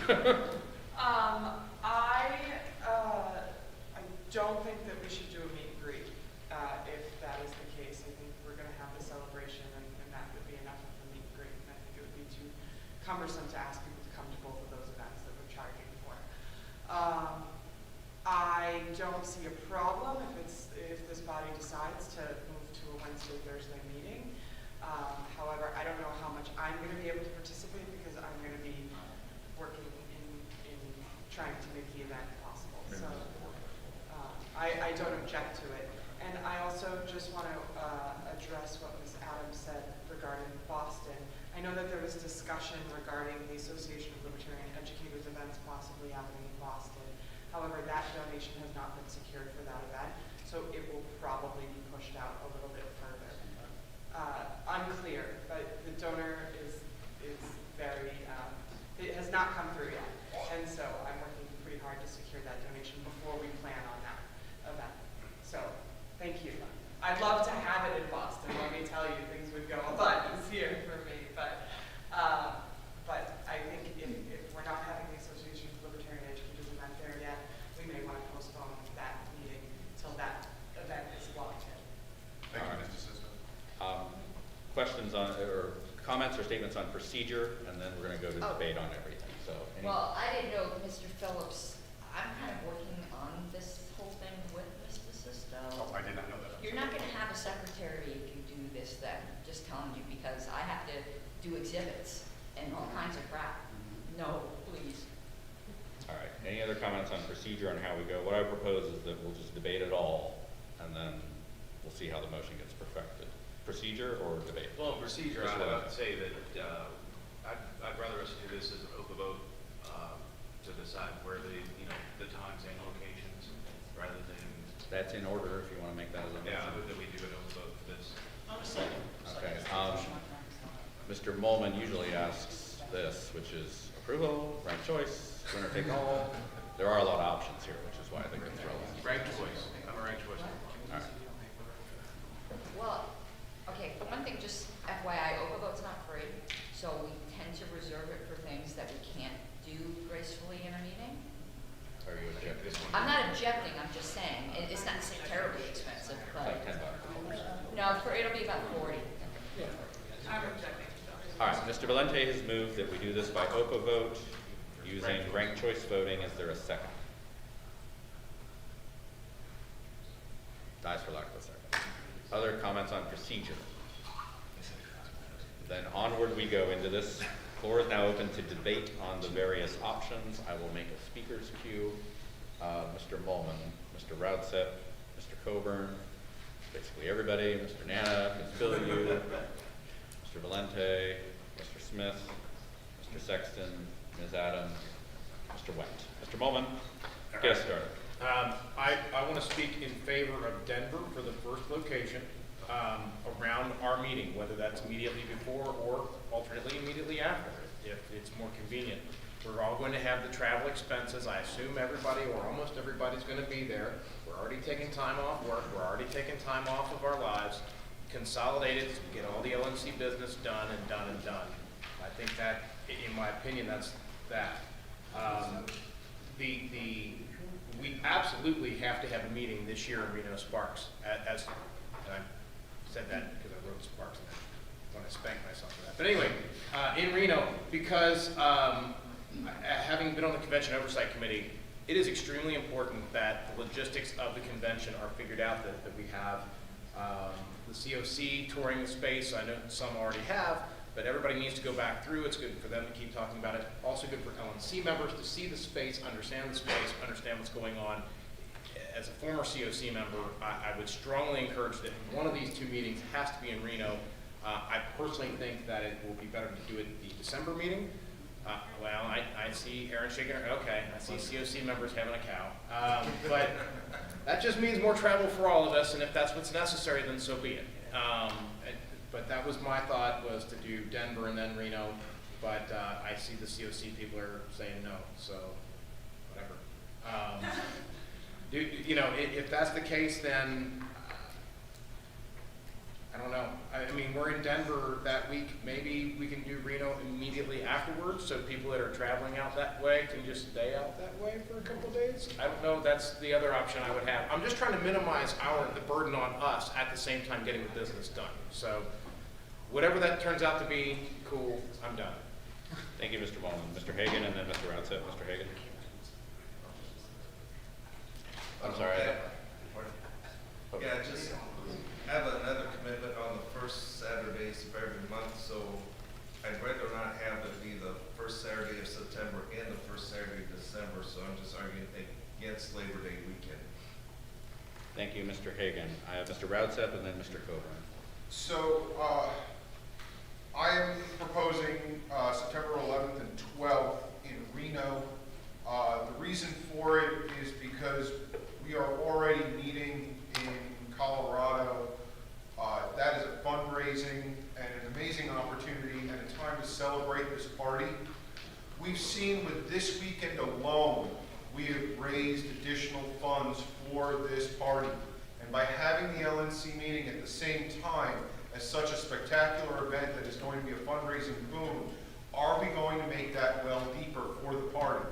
I don't see it.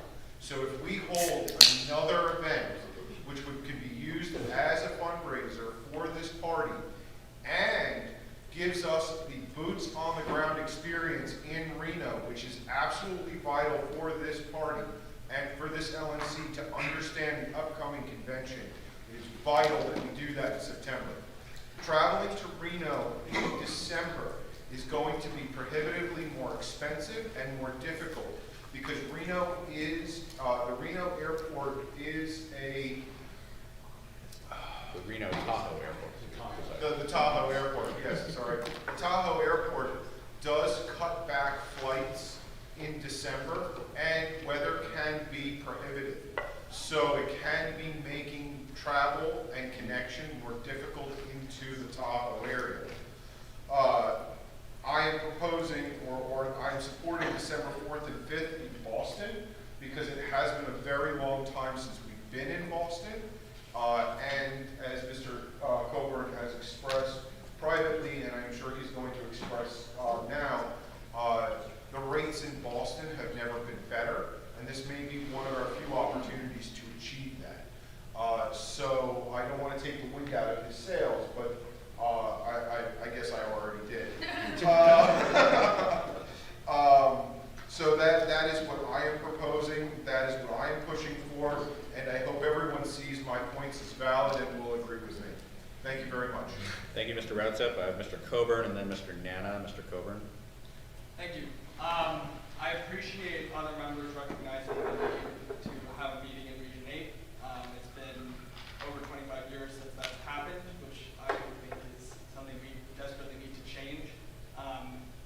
And while I appreciate the suggestions to go to Reno first in the fall, I think that it would also be very difficult and limiting to be in Boston or a different city in Region 8. And I have my reasons for picking Boston from talking to the states of my region and other factors if anyone's interested. But I think it would be very difficult to have a productive fundraising opportunity as well as travel accommodations in Boston in December. I think that the weather certainly needs to be a consideration in that situation. So I hope that you all will vote with me to bring the next meeting in September to Boston and then consider doing it in Reno in December. Thank you, Mr. Coburn. I have Mr. Nana and then Ms. Billiou. Mr. Nana. All right, my reasoning is pretty simple. I'm going to piggyback off Mr. Coburn. We have not been in Region 8 in a very long time.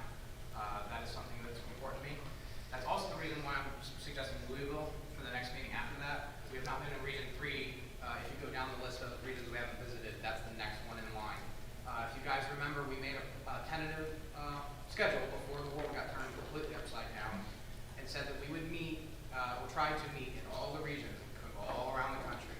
And I really think it's important that we at least try to do that, and I think the best we can do at this point is to go to the ones we haven't been to yet the longest, which is 8 first and then 3. So that's my reasoning. I know Louisville in December might be kind of cold, but that's probably the southernmost city I could pick that would be able to accommodate us well and wouldn't be prohibitively expensive. So I'm a Westerner. I'm not afraid of cold, but you know, I'm not everybody's built like that. Thank you, Mr. Nana. Oops, sorry. Thank you, Mr. Nana. I have Ms. Billiou and then Mr. Valente. Ms. Billiou. I mean, I'll reiterate that, yes, we need to have a meeting and we gotta come into the site just sooner rather than later, for sure. But my biggest concern is the suggestion to overlap or combine somehow the 50th party with the LNC meeting. Ms. DeSisto made the point that we could do our meeting on Wednesday and Thursday. The reality is that people who are elected to this board agreed to do so, knowing that they may have to take off a Friday morning or Friday afternoon or Monday mornings for a weekend meeting. And I don't think it's appropriate for us to obligate anybody on this board to go to a Wednesday, Thursday meeting for any reason, especially when it's now attached to something they may also be doing voluntarily. If any LNC members are going to the 50th birthday party, that's an optional thing. Adding the requirement that they now have a meeting on a Wednesday or Thursday because some of us are going to be at a party on Saturday and Sunday, I don't think that's appropriate. So that's all. Thank you, Ms. Billiou. Mr. Valente.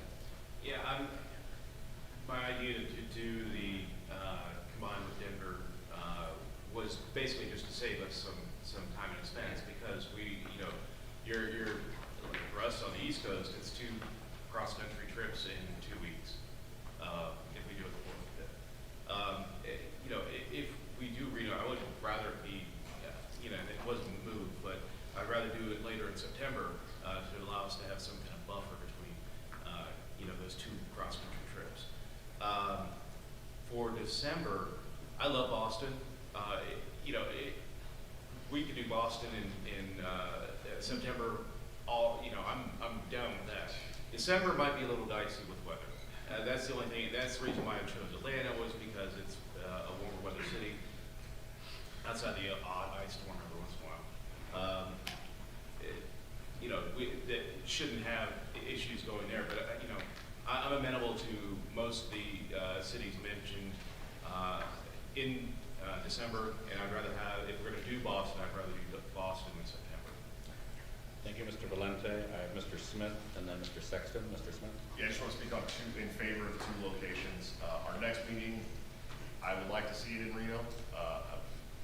Some of my colleagues have made a really good point that half this board has not seen the convention site, and it's definitely somewhere that we need to go.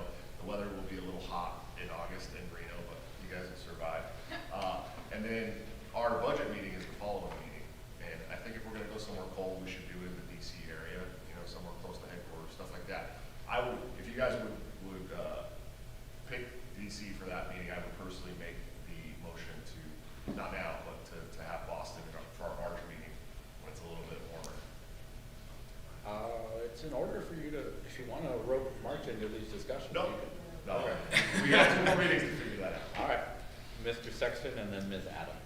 Yeah, I'll start with a personal appeal. I'm on the COC, and I'm tasked with selling suites and tables. I was unfortunately not able to make the February before last, when it was in Reno for the birth of my daughter. If we push Reno to December, I'm also not going to be able to go for the birth of my new child because my wife is pregnant. That's the personal appeal. On just a straight strategic and logical appeal, we need to be in Reno as soon as possible because that convention's coming up quick and we need to get those spaces seen by the people who haven't, and we need the entire board there so that we can get the COC working. We're a little bit behind now and we're on track to get back on track, but we need to have that meeting. So again, I won't speak to December because I won't make it regardless of where it is because of the birth of the new child, but please let's have that Reno convention in September as early as possible. Thank you. Thank you, Mr. Sexton, and congratulations, Ms. Sexton. Ms. Adams, and then Mr. White. Yeah. I'm getting to you. Ms. Adams. I'm absolutely flexible on the weekend in September. I still want us to go to Boston. I agree with what nothing says we have to hit Region 8 now and then Region 3. We have an entire cycle to get through all of these regions. I still think we should get through all of these regions, but the reality is this convention is a bylaws mandated activity, and in order to pull it off well and to be successful, the COC is begging you, let's move this September meeting to Reno so that we can do the job that you've tasked us to do. December, I know Boston seems horribly cold in December, but as somebody who grew up in Detroit, I'm just not feeling the sympathy there. There's all kinds of fundraising opportunities. Did none of y'all ice skate? Christmas is magical. So let's do something in Boston. If it's December, great. We can turn that into something beautiful. Boston in the wintertime is absolutely beautiful. If you want to push it to March, I'm cool with that too. Just please, please, please give us Reno in September so that we can do the job you've asked us to do. Thank you, Ms. Adams. Mr. Wendt, and then Mr. Longstreth. Yes, so, like, hearing all the discussion across the room, the COC needs to do their job. We need to show some love to Region 8. So and we also need to not make anything, we don't need to politicize our 50th anniversary. Right? That's the main key that I wanted to hit on, because it's a celebration, it's not business. Nobody likes a business meeting, except for us masochists. But, so I would advocate for September 11th, 12th in Reno, and then I'm in agreement with Ms. Adams that I work in a cold weather state in hospitality, and the rates in December, yeah, the weather's gonna be dicey, but at the same time, that also is kind of structurally built into the rates. So I think we have more opportunity with Boston anyway. Mr. Longstreth. Thank you. So I'm going to be advocating for the 4th and 5th in Reno for one very, very, very simple reason. When we first got together at our very first meeting 6 months ago in person in Minneapolis, we as a group came together and we decided that every single Sunday, first Sunday of the month, we were having a meeting unless we were in person. We already have it in our calendars that we are meeting on Sunday the 5th. Why not meet Saturday and Sunday the 4th and 5th? That's kind of what the intent was. I understand the dates are flexible, but giving the COC even one more week, having seen that venue, we need to understand, right now we're roughly a year-ish out from convention, right? I don't know the exact, but roughly a year out from convention. By the time we get to the September meeting, we are 9 months out. By the time we get to the December meeting, we are 6 months out. The COC, if they do not go in September, and as soon as possible in September, September 4th and 5th, they may have to plan a separate trip just as COC members to tour the site. And it has happened before, and it's inappropriate that this board would let something like that happen again. So I highly, highly push 4th and 5th to get it as early as possible. We already have a meeting planned that Sunday anyway on the 5th. So we have it the 4th and 5th, and we have it in Reno, Sparks. And then for the December meeting, I also still like the first part of the month. Again, we agreed that we wanted to meet on Sundays, so the first weekend of December. And I do think that Boston is a good option. I'm not terribly afraid of the cold. I think we can get a lot of good deals, and consensus seems to be building around that anyway, so I won't spend much more time on it. Thank you, Mr. Longstreth. Mr. Hewitt, and then Ms. Harlan. I hate to throw another wrench into it, But you're good. Don't. but I do represent the region, and sometimes I don't represent it. Okay, so I agree with September 4th and 5th, the 5th and 6th in Reno. I think a lot of us are identifying a lot of things that are now very important. That used to be actually in Region 4. It's not anymore. I got kind of bypassed, with the pandemic. We had it all set up to come to Riverside in Southern California. And I'm going to tell you, Riverside in December is probably the best place short of Hawaii that we can do this. We're not going to have any weather issues. I mean, I want to see Boston more than anything. I've never been there. It's got to be an awesome place. I would like to see us go there in March when it's spring and stuff like that. But we saw this body get screwed up in of all places, New Orleans, when we met there in December and had snow, and a lot of us didn't make it. They did rebuild. in any case, what I'm talking about is I think it should be in Reno on the date we talked about. I think we're starting to see a consensus there. It fits so many of our needs. And just consider, look, we can still come back. We got all set up if we want. Riverside's a great place. We have a convention center. We have hotels. We got everything, you know. And let's do that, and then let's go to Boston in springtime. Is that an observation or a motion to reopen nominations? That's a sales pitch for reopening nominations. Are you making that motion? I'm making that motion. All right, Mr. Hewitt moves to reopen nominations to add Riverside for the December, is that correct? Riverside in December. All right.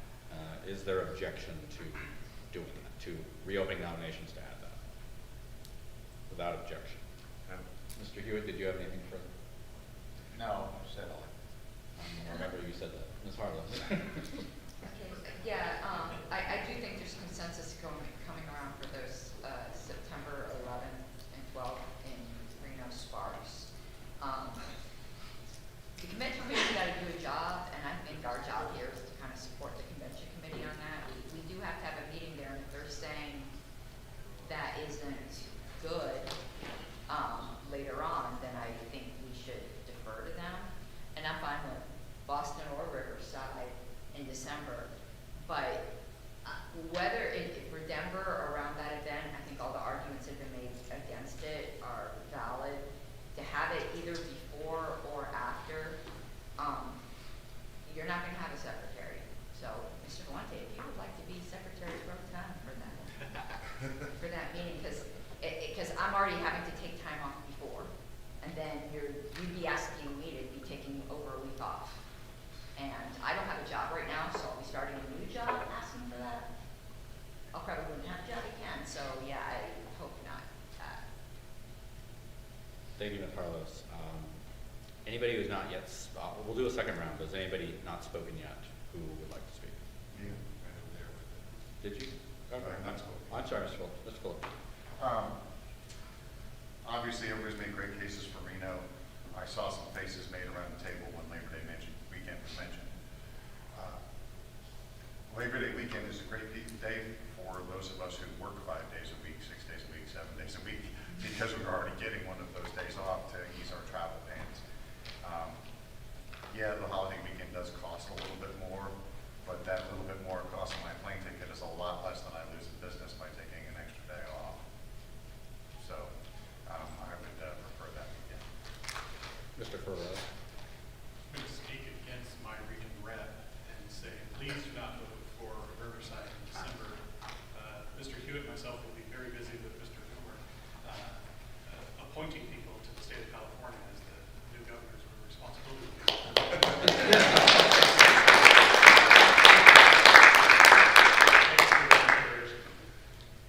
Any member who hasn't yet spoken? Your chair has not yet spoken, and I don't have much to add from what everybody else has said. I will say I would hope we don't do 8/25/26 in Denver. I know people have to take vacation days from work, and that's, as Ms. Bill, you pointed out, is a kind of a different kettle of fish than what we're normally used to. Our staff don't know precisely what they're going to be doing that week, but I bet it's a whole lot of stuff that they won't have time to help staff and prepare a meeting. And I know they do a very good job of making it look automatic and seamless. Behind the curtain, it's very much not so, and there's a lot of time and a lot of effort that goes into it, including from yours truly. So my vision, and others may differ on this, for the 50th anniversary event, is that it be as apolitical as possible and focused on having fun. And while I love all of you, pretty much the opposite of fun for me is having an LNC meeting there. So I would ask that we not do 8/25/26 in Denver. And then with respect to Boston, I don't have the exact date in front of me, but I think the last time we had an LNC meeting in Region 8 was like, it started with 1980 something. So 1993. So Mr. Coburn, what year were you born? 97. Okay, so not even in Mr. Coburn's lifetime if we had an LNC meeting in his region. you know, I'm all for whatever month we do it in, but it'd be nice that we do it. So that's just my 2 cents for what it's worth. Any others wishing to speak before we find a way to move forward on voting on this? Mr. Chair, we got a member. Ms. Del Signore, without objection. For someone that, it was Mr. Smith that addressed the weather up in Reno, is Reno Sparks not Vegas, you will be fine. Whereas in August, we're usually down to 52 degrees, and I have offered Aaron at the very least, like, help, because I can drive up to Reno within a day's drive, so, I'd be willing to help if the oversight is needed for that, but otherwise I do. Ms. Del Signore is from Nevada, if that escaped anybody. Further speakers who haven't yet spoken, Ms. Epstein. Yeah, I don't care about the where so much. I would say that with the Colorado event on one weekend, and some of us will be heading off to SPN right after that. Is that what we're doing? I think the first weekend of the month is a little bit more problematic. Certainly would be for me in September. So I would say that. Plus, I think. Is that Orlando? Where is that this year? What's that? It's Where is it, Orlando? The 30th through. Yeah, I have the date. All right. So I mean, I would prefer to move it to the 11th, the weekend of the 11th, or later for the September meeting, just so that so that those of us who are traveling have a chance to chill out a little bit, and so that our staff has a chance in between time to get things put together, because they're going to have some after action things going on from the event, I imagine. Kind of one of your guys. Oh, yes, here we go. See, I knew. There's game theory here on whether we do the date or the location first. We're going to let chance decide. So. It is, multi. Okay. These evens and odds. No, it's just 1 through 20, I think. Okay. I'm going to say, odds are whether location or date for odds and evens. Is date. For which one? Oh, for which one? Are odds date or evens date? Odds or dates. Okay. It's evens, so we'll do location first. We'll do it by show of hands for the first meeting between Denver, Reno, Sparks, and Boston. And if any of them don't get a majority, we'll do a second round. Is anybody unclear on what we're about to vote on? All right, raise your hand. Where you vote? Okay, raise your hands for Denver. 0. Raise your hands for Reno, Sparks.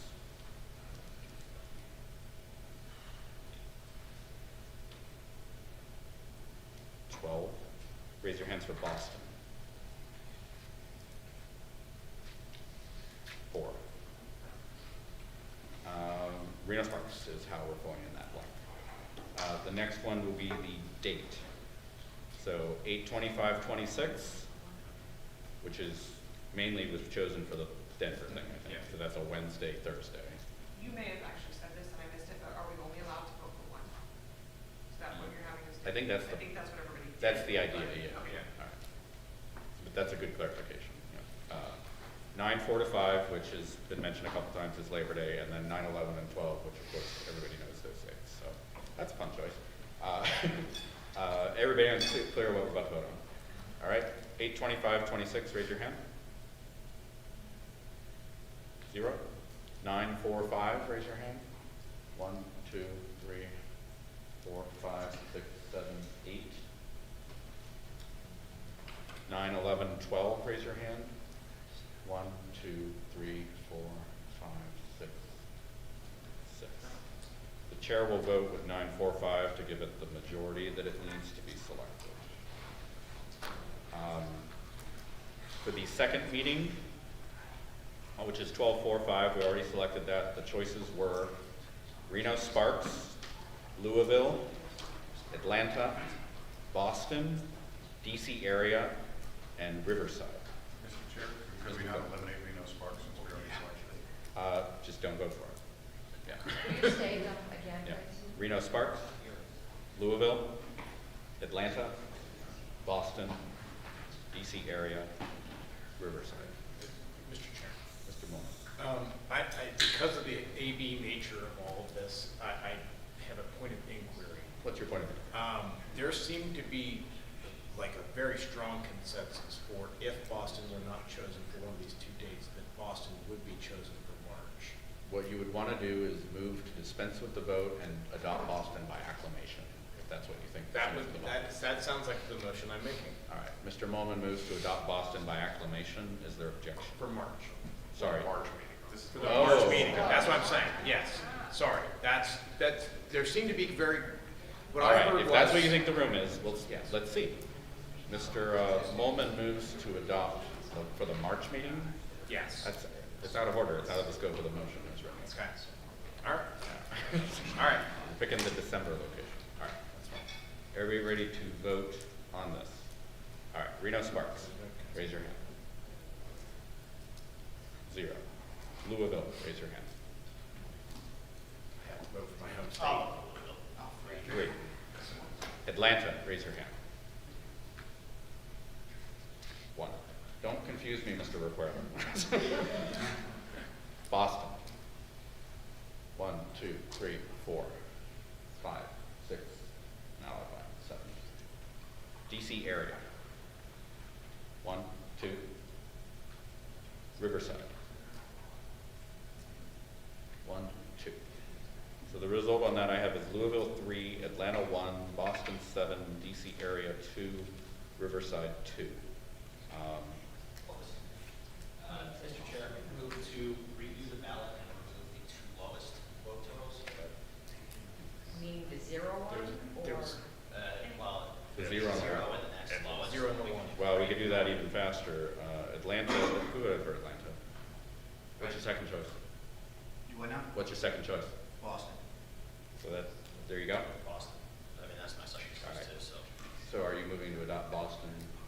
Mr. Chair, I will move to adopt Boston. All right. as Mr. Longstreth moves to fill in the blank with Boston. Is there a second? Second. Second by Mr. Phillips. Is there objection?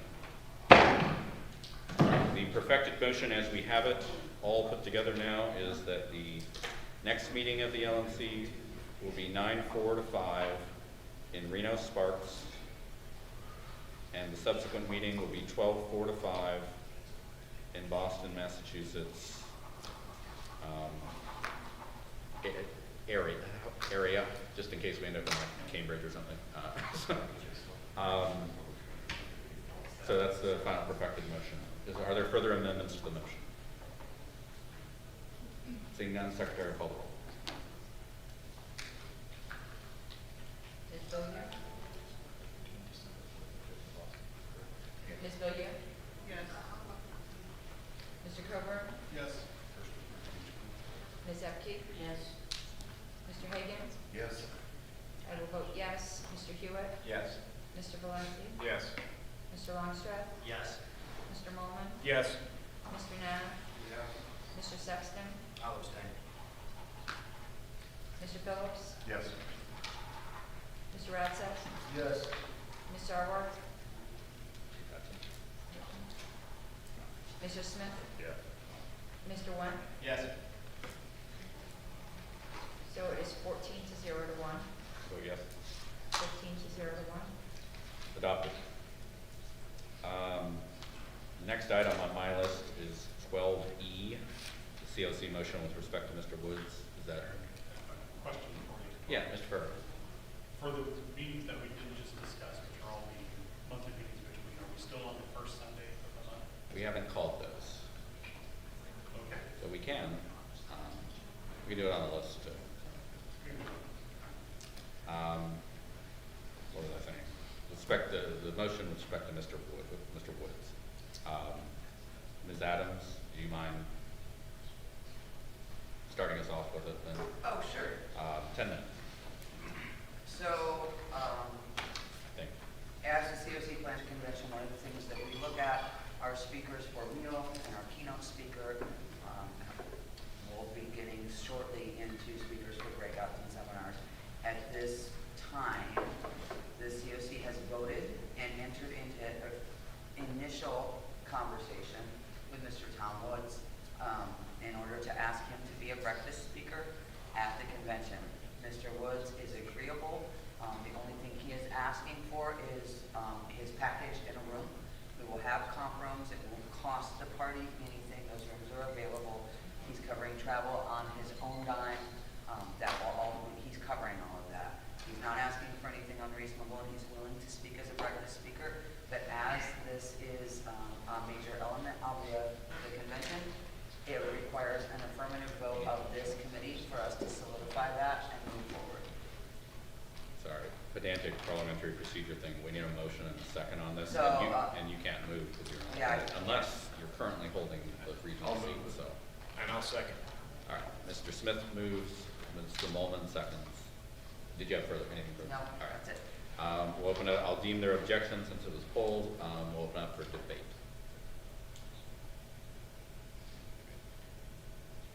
Seeing no debate, I'm sorry, Mr. Coburn. Just briefly, I think it is important to mention, while either be abstaining or voting no on this, I haven't decided yet. I was hoping there might be more discussion. But Mr. Woods alienates a broad swath of our membership, and I think that that's important to note. And particularly in more diverse populations in our party, and we are not a very diverse party. So I would be hesitant to fully support him as a featured speaker. Thank you, Mr. Coburn. Any further debate? Mr. Phillips and then Mr. Wendt. Well, I appreciate Mr. Coburn's points. I do object to the fact that the classification of us is not a very diverse party. Last I checked, we actually were pretty diverse. So, and as to the point of Mr. Woods, yes, but sometimes having controversial speakers is just traction. I believe we had some controversial ones scheduled for Orlando. Wasn't really an issue.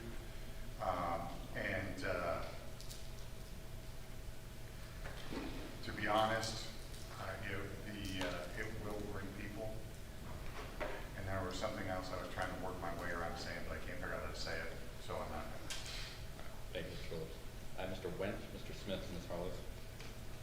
Yes, Mr. Chair. I'm not a fan of Mr. Woods. I don't follow any of his media or anything, but I do understand that, as Mr. Phillips said, we are a diverse party. We do have various sects and interpretations of thought, and I don't think we want to limit anything and play gatekeeper. I think that's the worst thing that anybody in this room can do.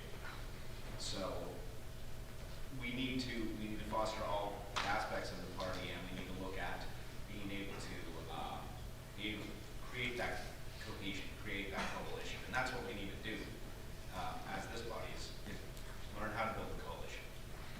Thank you, Mr. Wendt. I have Mr. Smith, Ms. Harlow, Mr. Longstreth, Ms. Bilyeu, Mr. Molman.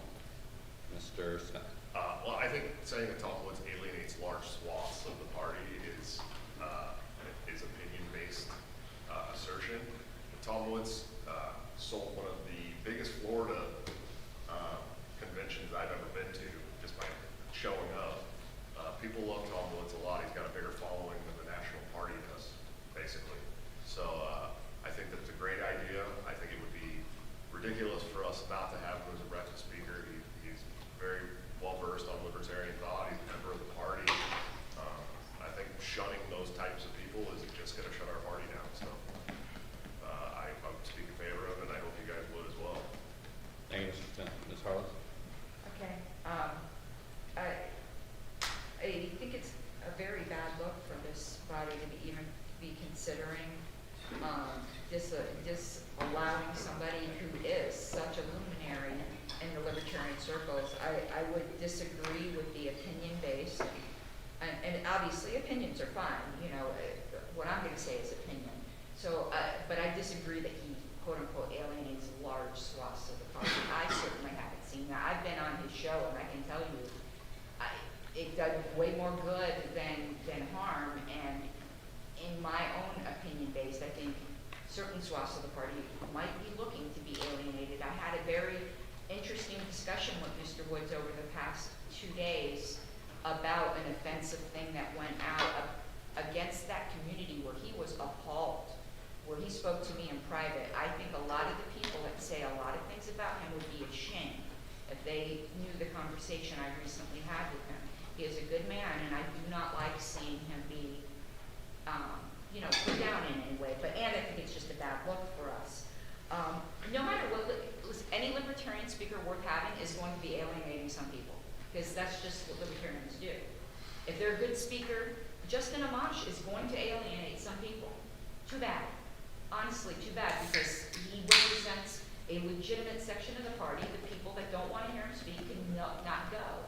We can't all want to create the party in our own image. We have to realize there's a lot of different images, and we need to learn. We need to model the toleration we want to see in the rest of the party and play the part of peacemaker. Thank you, Ms. Harless. Mr. Longstreth and Ms. Billiard. Mr. Longstreth. Thank you. So if you look at the numbers of this board, if even one person in this room thinks that they would attend that breakfast, that is roughly 17 to 18%. I don't have the exact number of what we represent of the national total party. Okay, so if 2 people in this room want to go ahead and have Mr. Woods there, we've got 34 to 35%. If we have an entire COC coming to us and saying that this is what we want, we have 4 or 5 members of this body who thinks that it is a wise decision to bring him in. That is a significant amount of our population where they are represented. It is a voice that needs to be heard. I don't know or care if you like Mr. Woods. I don't know or care if you like Mr. Amash. It doesn't matter. The fact of the matter is that our convention, the purpose of the convention, is to, 1, address bylaws and platform changes. I would say that's probably the most important thing that we do. And then 2, it's to raise money, right? It's to raise money and pat ourselves on the back and figure out our expenditures and raise money in order to have those expenditures for the next year, primarily, generally, focused on ballot access. If we, by hosting a breakfast that, let's face it, not many in this people, I drank with you all the last 2 nights, would even be able to wake up and attend. Who cares, right? If there are people that want to see somebody speak and they are willing to pay X number of dollars to see that person speak, and it brings revenue into this party, let the guy speak, right? I understand that some of the things he says may be contrived as controversial. To Karen Ann's point, Mr. Amash says things too. Ron Paul did too. Controversy is what our party is about. We love to come to these meetings and debate each other. We spent 15 minutes today trying to workshop nonsense. No offense, Ken, okay? We love to debate. So those people that don't even necessarily, those people who don't necessarily want to see Mr. Woods, they may be motivated actually to attend, which is an increase in ticket sales, just to hear what he says, to debate him. So he's pulling multiple audiences, and there is a very strong argument that he is a libertarian, and he should, with his audience, be given the opportunity to speak. And maybe you don't like his messaging, but maybe you should hear his messaging and understand why you are so different from what he is saying versus what you are hearing. And maybe we need to all start to come together and work together to figure out how to move this party forward instead of getting so drawn into, factionalism that we cut ourselves off at the knees and we stop ourselves from going. We got a lot done this weekend. We could have done a lot more if we didn't have all that background noise on the outside pulling us in 30 different directions and causing a bunch of infighting. Stop. The convention's purpose is to make money and to be appealing to all libertarians. Mr. Woods is a voice in that audience. I support having him there. Mr. Longstreth, Ms. Billiard, and then Mr. Bowman. Ms. Billiard. First thing I want to say is the COC did vote to invite Mr. Woods to be a breakfast speaker, and I was not part of that meeting. The thing, I guess, that I just want to make sure everybody understands that this is a paid event. So people who want to see him will have to pay to see him. And in theory, only people who want to see him will be subjected to it. I also, as a committee, we also agreed that we were now going to put a second breakfast in there so that we can make sure there is an alternative to that. So everybody should be getting something for breakfast, if they so choose. So I'll just stop there. Thank you, Ms. Billiard, Mr. Molman, and then time will be expired. Mr. Molman. I am literally the person that goes to none of these breakfasts because I'm not into the whole libertarian scene at all.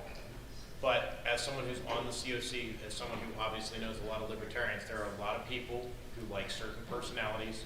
I have the confidence in the COC to not just we've got Justin Amash and Tom Woods this weekend that we voted on. I expect that there's 3 or 4 more meals? No. 2, 3? 3. Yeah, so we're gonna have 3 more speakers. They're gonna be speaking to a particular demographic in the party that will be different than Mr. Woods because we want to be inclusive. I know the people on the COC. I've been on a couple of their calls. They're gonna be inclusive. They're gonna try to diversify who the speakers are. So Amash, Woods, who's next? Don't know, that's on the COC, but I guarantee it's gonna be someone else who appeals to yet another section of the party. And so, as long as we're bringing people in the door and being welcoming of every section of our party through one speaker, then we're succeeding. And I have every confidence that the COC will do that over the long term. So that's all, as the guy who won't go to any of them anyway. Thank you, Mr. Molman. Time has expired on this item. Does anybody want to move to extend time? All right, seeing none, Secretary will call the roll.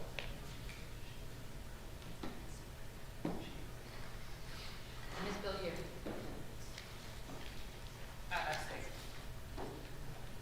Mr. Coburn? No. Ms. Epty? Yes. Mr. Hagan? Abstain. I will vote yes. Mr. Hewitt? Yes. Mr. Valente? Yes. Mr. Longstreth? Yes. Mr. Molman? Yes. Mr. Nana? Yes. Mr. Sexton? Yes. Mr. Phillips? Yes. Mr. Radsett? Yes. Ms. Sarwar? Oh, she's absent, sorry. Mr. Smith? Yes. Mr. Wendt? Yes. It is 12-1-2. It is adopted. Is there any further new business without previous notice? Mr. Chairman? You have new business without previous notice? Did we just do Mr. Woods or did we do Mr. Woods and Mr. Amash? Just Mr. Wendt. Yes. So yesterday I asked you whether you wanted it combined or divided. You chose divided, and then Amash passed on the consent calendar, and then we just passed with it. All right. Any further new business without previous notice? Yeah, the budget. Yes, I believe budget was. Budget passed on the consent calendar. Oh. We're zipping along. All right. Orders of the day are closing ceremony, which are announcements, and we'll go around the table if anybody would like to have any announcements. We'll just go clockwise. So, Ms. Harless, any announcement? No. All right. Mr. Good? I just want to tell everybody that there is a chance I may not be on this body after the end of this year. A very good chance. And I appreciate if indeed that happens. I've really gotten to know a lot of really good people there. And I'm looking forward to seeing you. We'll probably be there in September in Reno. But this party's a family. And the more I get to know each and every one of you, whether you're the 1-15 vote or whatever else, that's what makes us strong. And as long as we come out of here, as long as we stay up till 2 o'clock and get blitzed and realize that we are all a family, this party will keep growing and it's got great things ahead. I just want to say, as my announcement, I don't want to keep us very long, but it has been an absolute pleasure seeing everybody this weekend. I don't know about you or what happened to your social life in the last year. Mine has pretty much disintegrated. It has been an absolute pleasure having you all come to Chicago, visit me in my backyard. Sorry I wasn't here sooner on Friday. It was fantastic having drinks and catching up. Let's not forsake these times that we can get together. Let's embrace them. And as Mr. Hewitt said, we are a family, and it has been an immense pleasure seeing all of my brothers and sisters in Liberty this weekend that were here, and to everybody online. Thank you for viewing, and we're done with COVID. Let's figure out the next step and set this world free. I think we said it already, but I'd like to thank staff for their work this weekend, and particularly the fine job fundraising this weekend. That's quite a bit of money we brought in, so good job. And thank you, Mr. Phillips. I don't know how public you want this to be, but part of that 19,000 was a considerable contribution from Mr. Phillips, so thank you.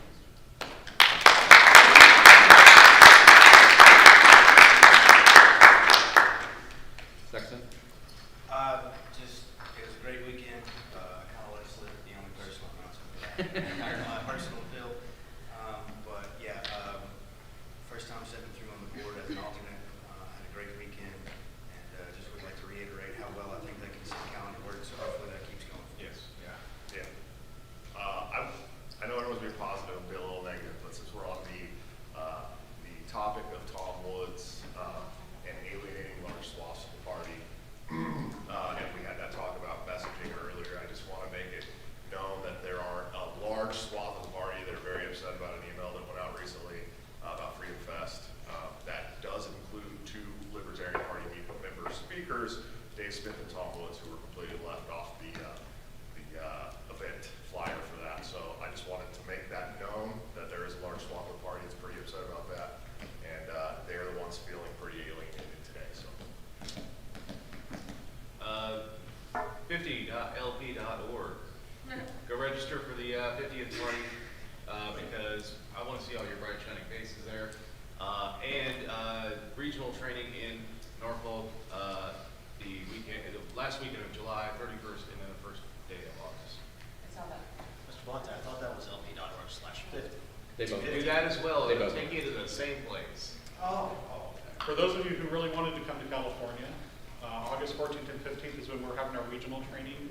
I plan to attend 2 regional trainings, California, one other. I'm thinking Utah right now, because there are 2 different tracks to the training. If you want to get all the training, you have to show up to 2. So if you're looking for a second to come to California, August 14th and 15th, and we got a casino night in between them, which is going to be really fun. Thank you. Nice seeing everybody. Yes. Ms. Billiard, anything? Mr. Nana, anything? No, sir. Mr. Coburn? Mr. Hall? Mr. Ratzo? We've already said thank you to staff, and I'll reiterate that because you guys make this event seem effortless, and I know there's a lot of effort that goes into the behind the scenes, so thank you. And also thank you to all of my fellow LNC members. We have worked very well together over this weekend, and we put a lot of work into this weekend, so I appreciate everyone else's effort as well, so thank you. Mr. Hagan? Mr. Mullin? The downside of going damn near last is that everything's almost been said, but the one thing that I haven't heard, I just want to note that meeting in person, our decorum is so much better than it's been for the last 6 months. It's one of the reasons why I'm such a loud advocate for in-persons. It's way harder to be a jerk to someone's face. So I really do look forward to seeing everybody again at the 50th anniversary party in August, meetings in September and December. And of course, the thanks to our members, those that took the time to watch a business meeting. Congratulations. Would you like to be on the LNC? The staff that did a great job putting all this together, successful events. And again, thanks to the LNC members. I thought this went really, really well for an in-person. I'm glad we're back and seeing each other's faces. And I really do look forward to seeing you guys again in about 2 months. Thank you, Mr. Mullin. I will yield to Ms. DeSisto. Hi, I just wanted to make one more plug for a couple of events that we have coming up. We have obviously the 50th anniversary on August 27th and 28th in Denver, Colorado at the Lake House on Cherry Creek. Please go to lp.org/50 in order to purchase your tickets. Early bird special ends tomorrow. So if you have not bought your early bird tickets, please buy them now. We are also doing... Sorry, and I'm curious, raise your hand if you've already bought your ticket and planning on going. Goes up, what, $50 tomorrow? Is that correct? It goes up, the general admission goes up $50, the VIPs go up $250. So, you know. So it is worth it to get the tickets early.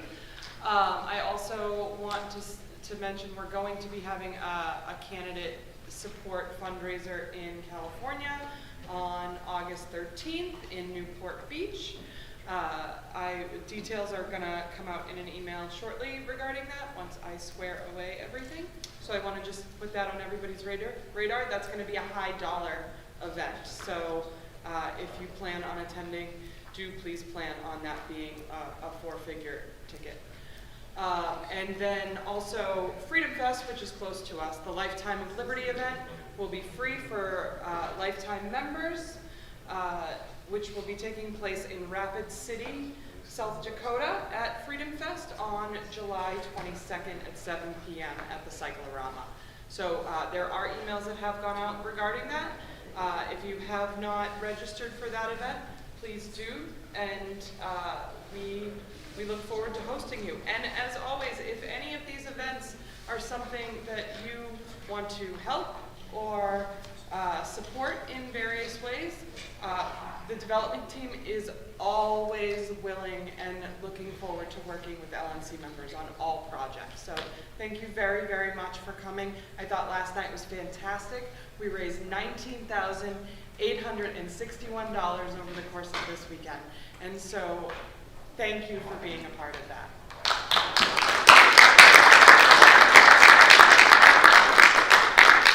Reclaiming my time, I further yield to Mr. Hewitt. One more thing, I'd like to congratulate our chair. He is the most devious person I've ever met. I hadn't had anything to eat. I looked over there and there was a card there, and underneath it was a candy bar. It was a payday. I ate the candy bar, and later on I read this little note. That's the most expensive candy bar that I've ever had. I'm going to be a monthly donor from now on because of the sneakiness of this man. I will once I have a job. You think that's bad? I'm on a diet. Yes. I still think it was the first meeting. First meeting, and he asked that favorite treat name. He went around the room and asked what everyone's favorite treat was the first meeting. You remember what your favorite treat was? I did kind of guess it. Yes. Thank you for goodbye. All right, reclaiming my time. What everybody said. It's been an amazing weekend. We passed, 35 items of business, and we're still leaving early. We've left early every meeting this term, which was not the case my last term.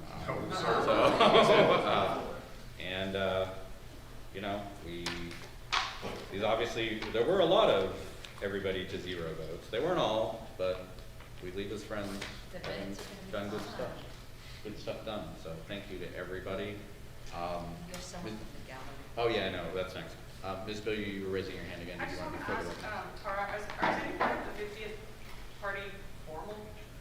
I'm sorry? Is there anything formal happening at the 50th? So if you buy a VIP ticket, then there will be a cocktail reception on Friday evening and a sit-down dinner on Saturday evening.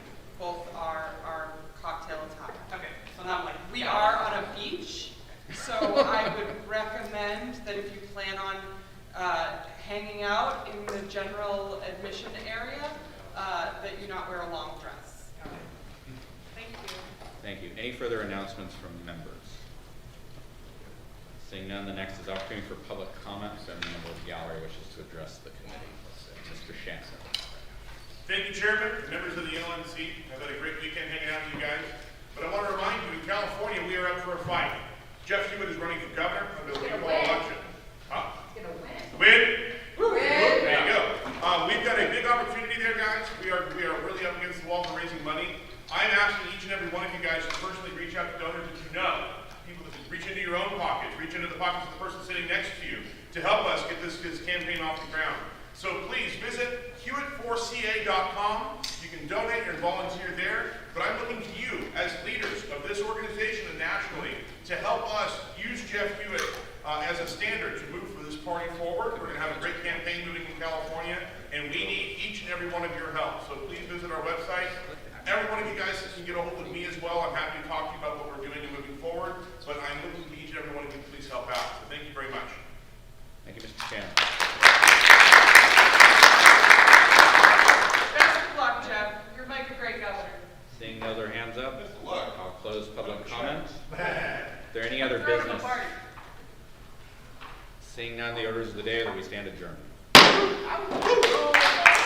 At 12:26.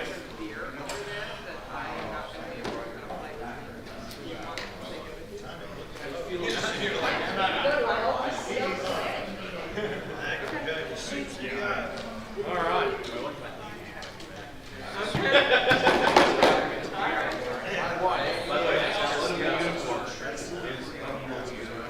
Okay. Yeah, you were pretty.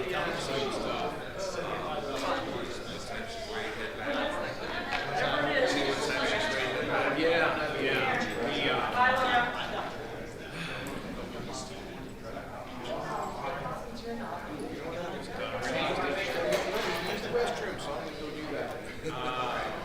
you hanging out for a bit, Tim? When do you go back? Tomorrow. Okay. We got 1 week left of paternity leave. Then I have a drill next week.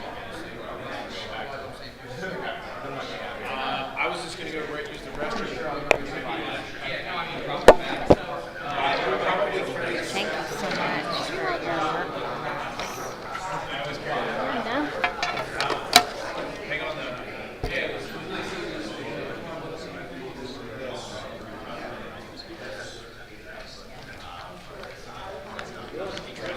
You ended this, correct? Yeah. Okay. I'm watching it to see the Oh, okay. overview.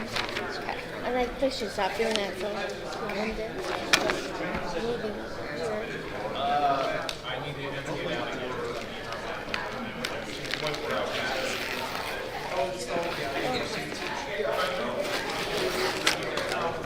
First, there are ones that I should claim expenses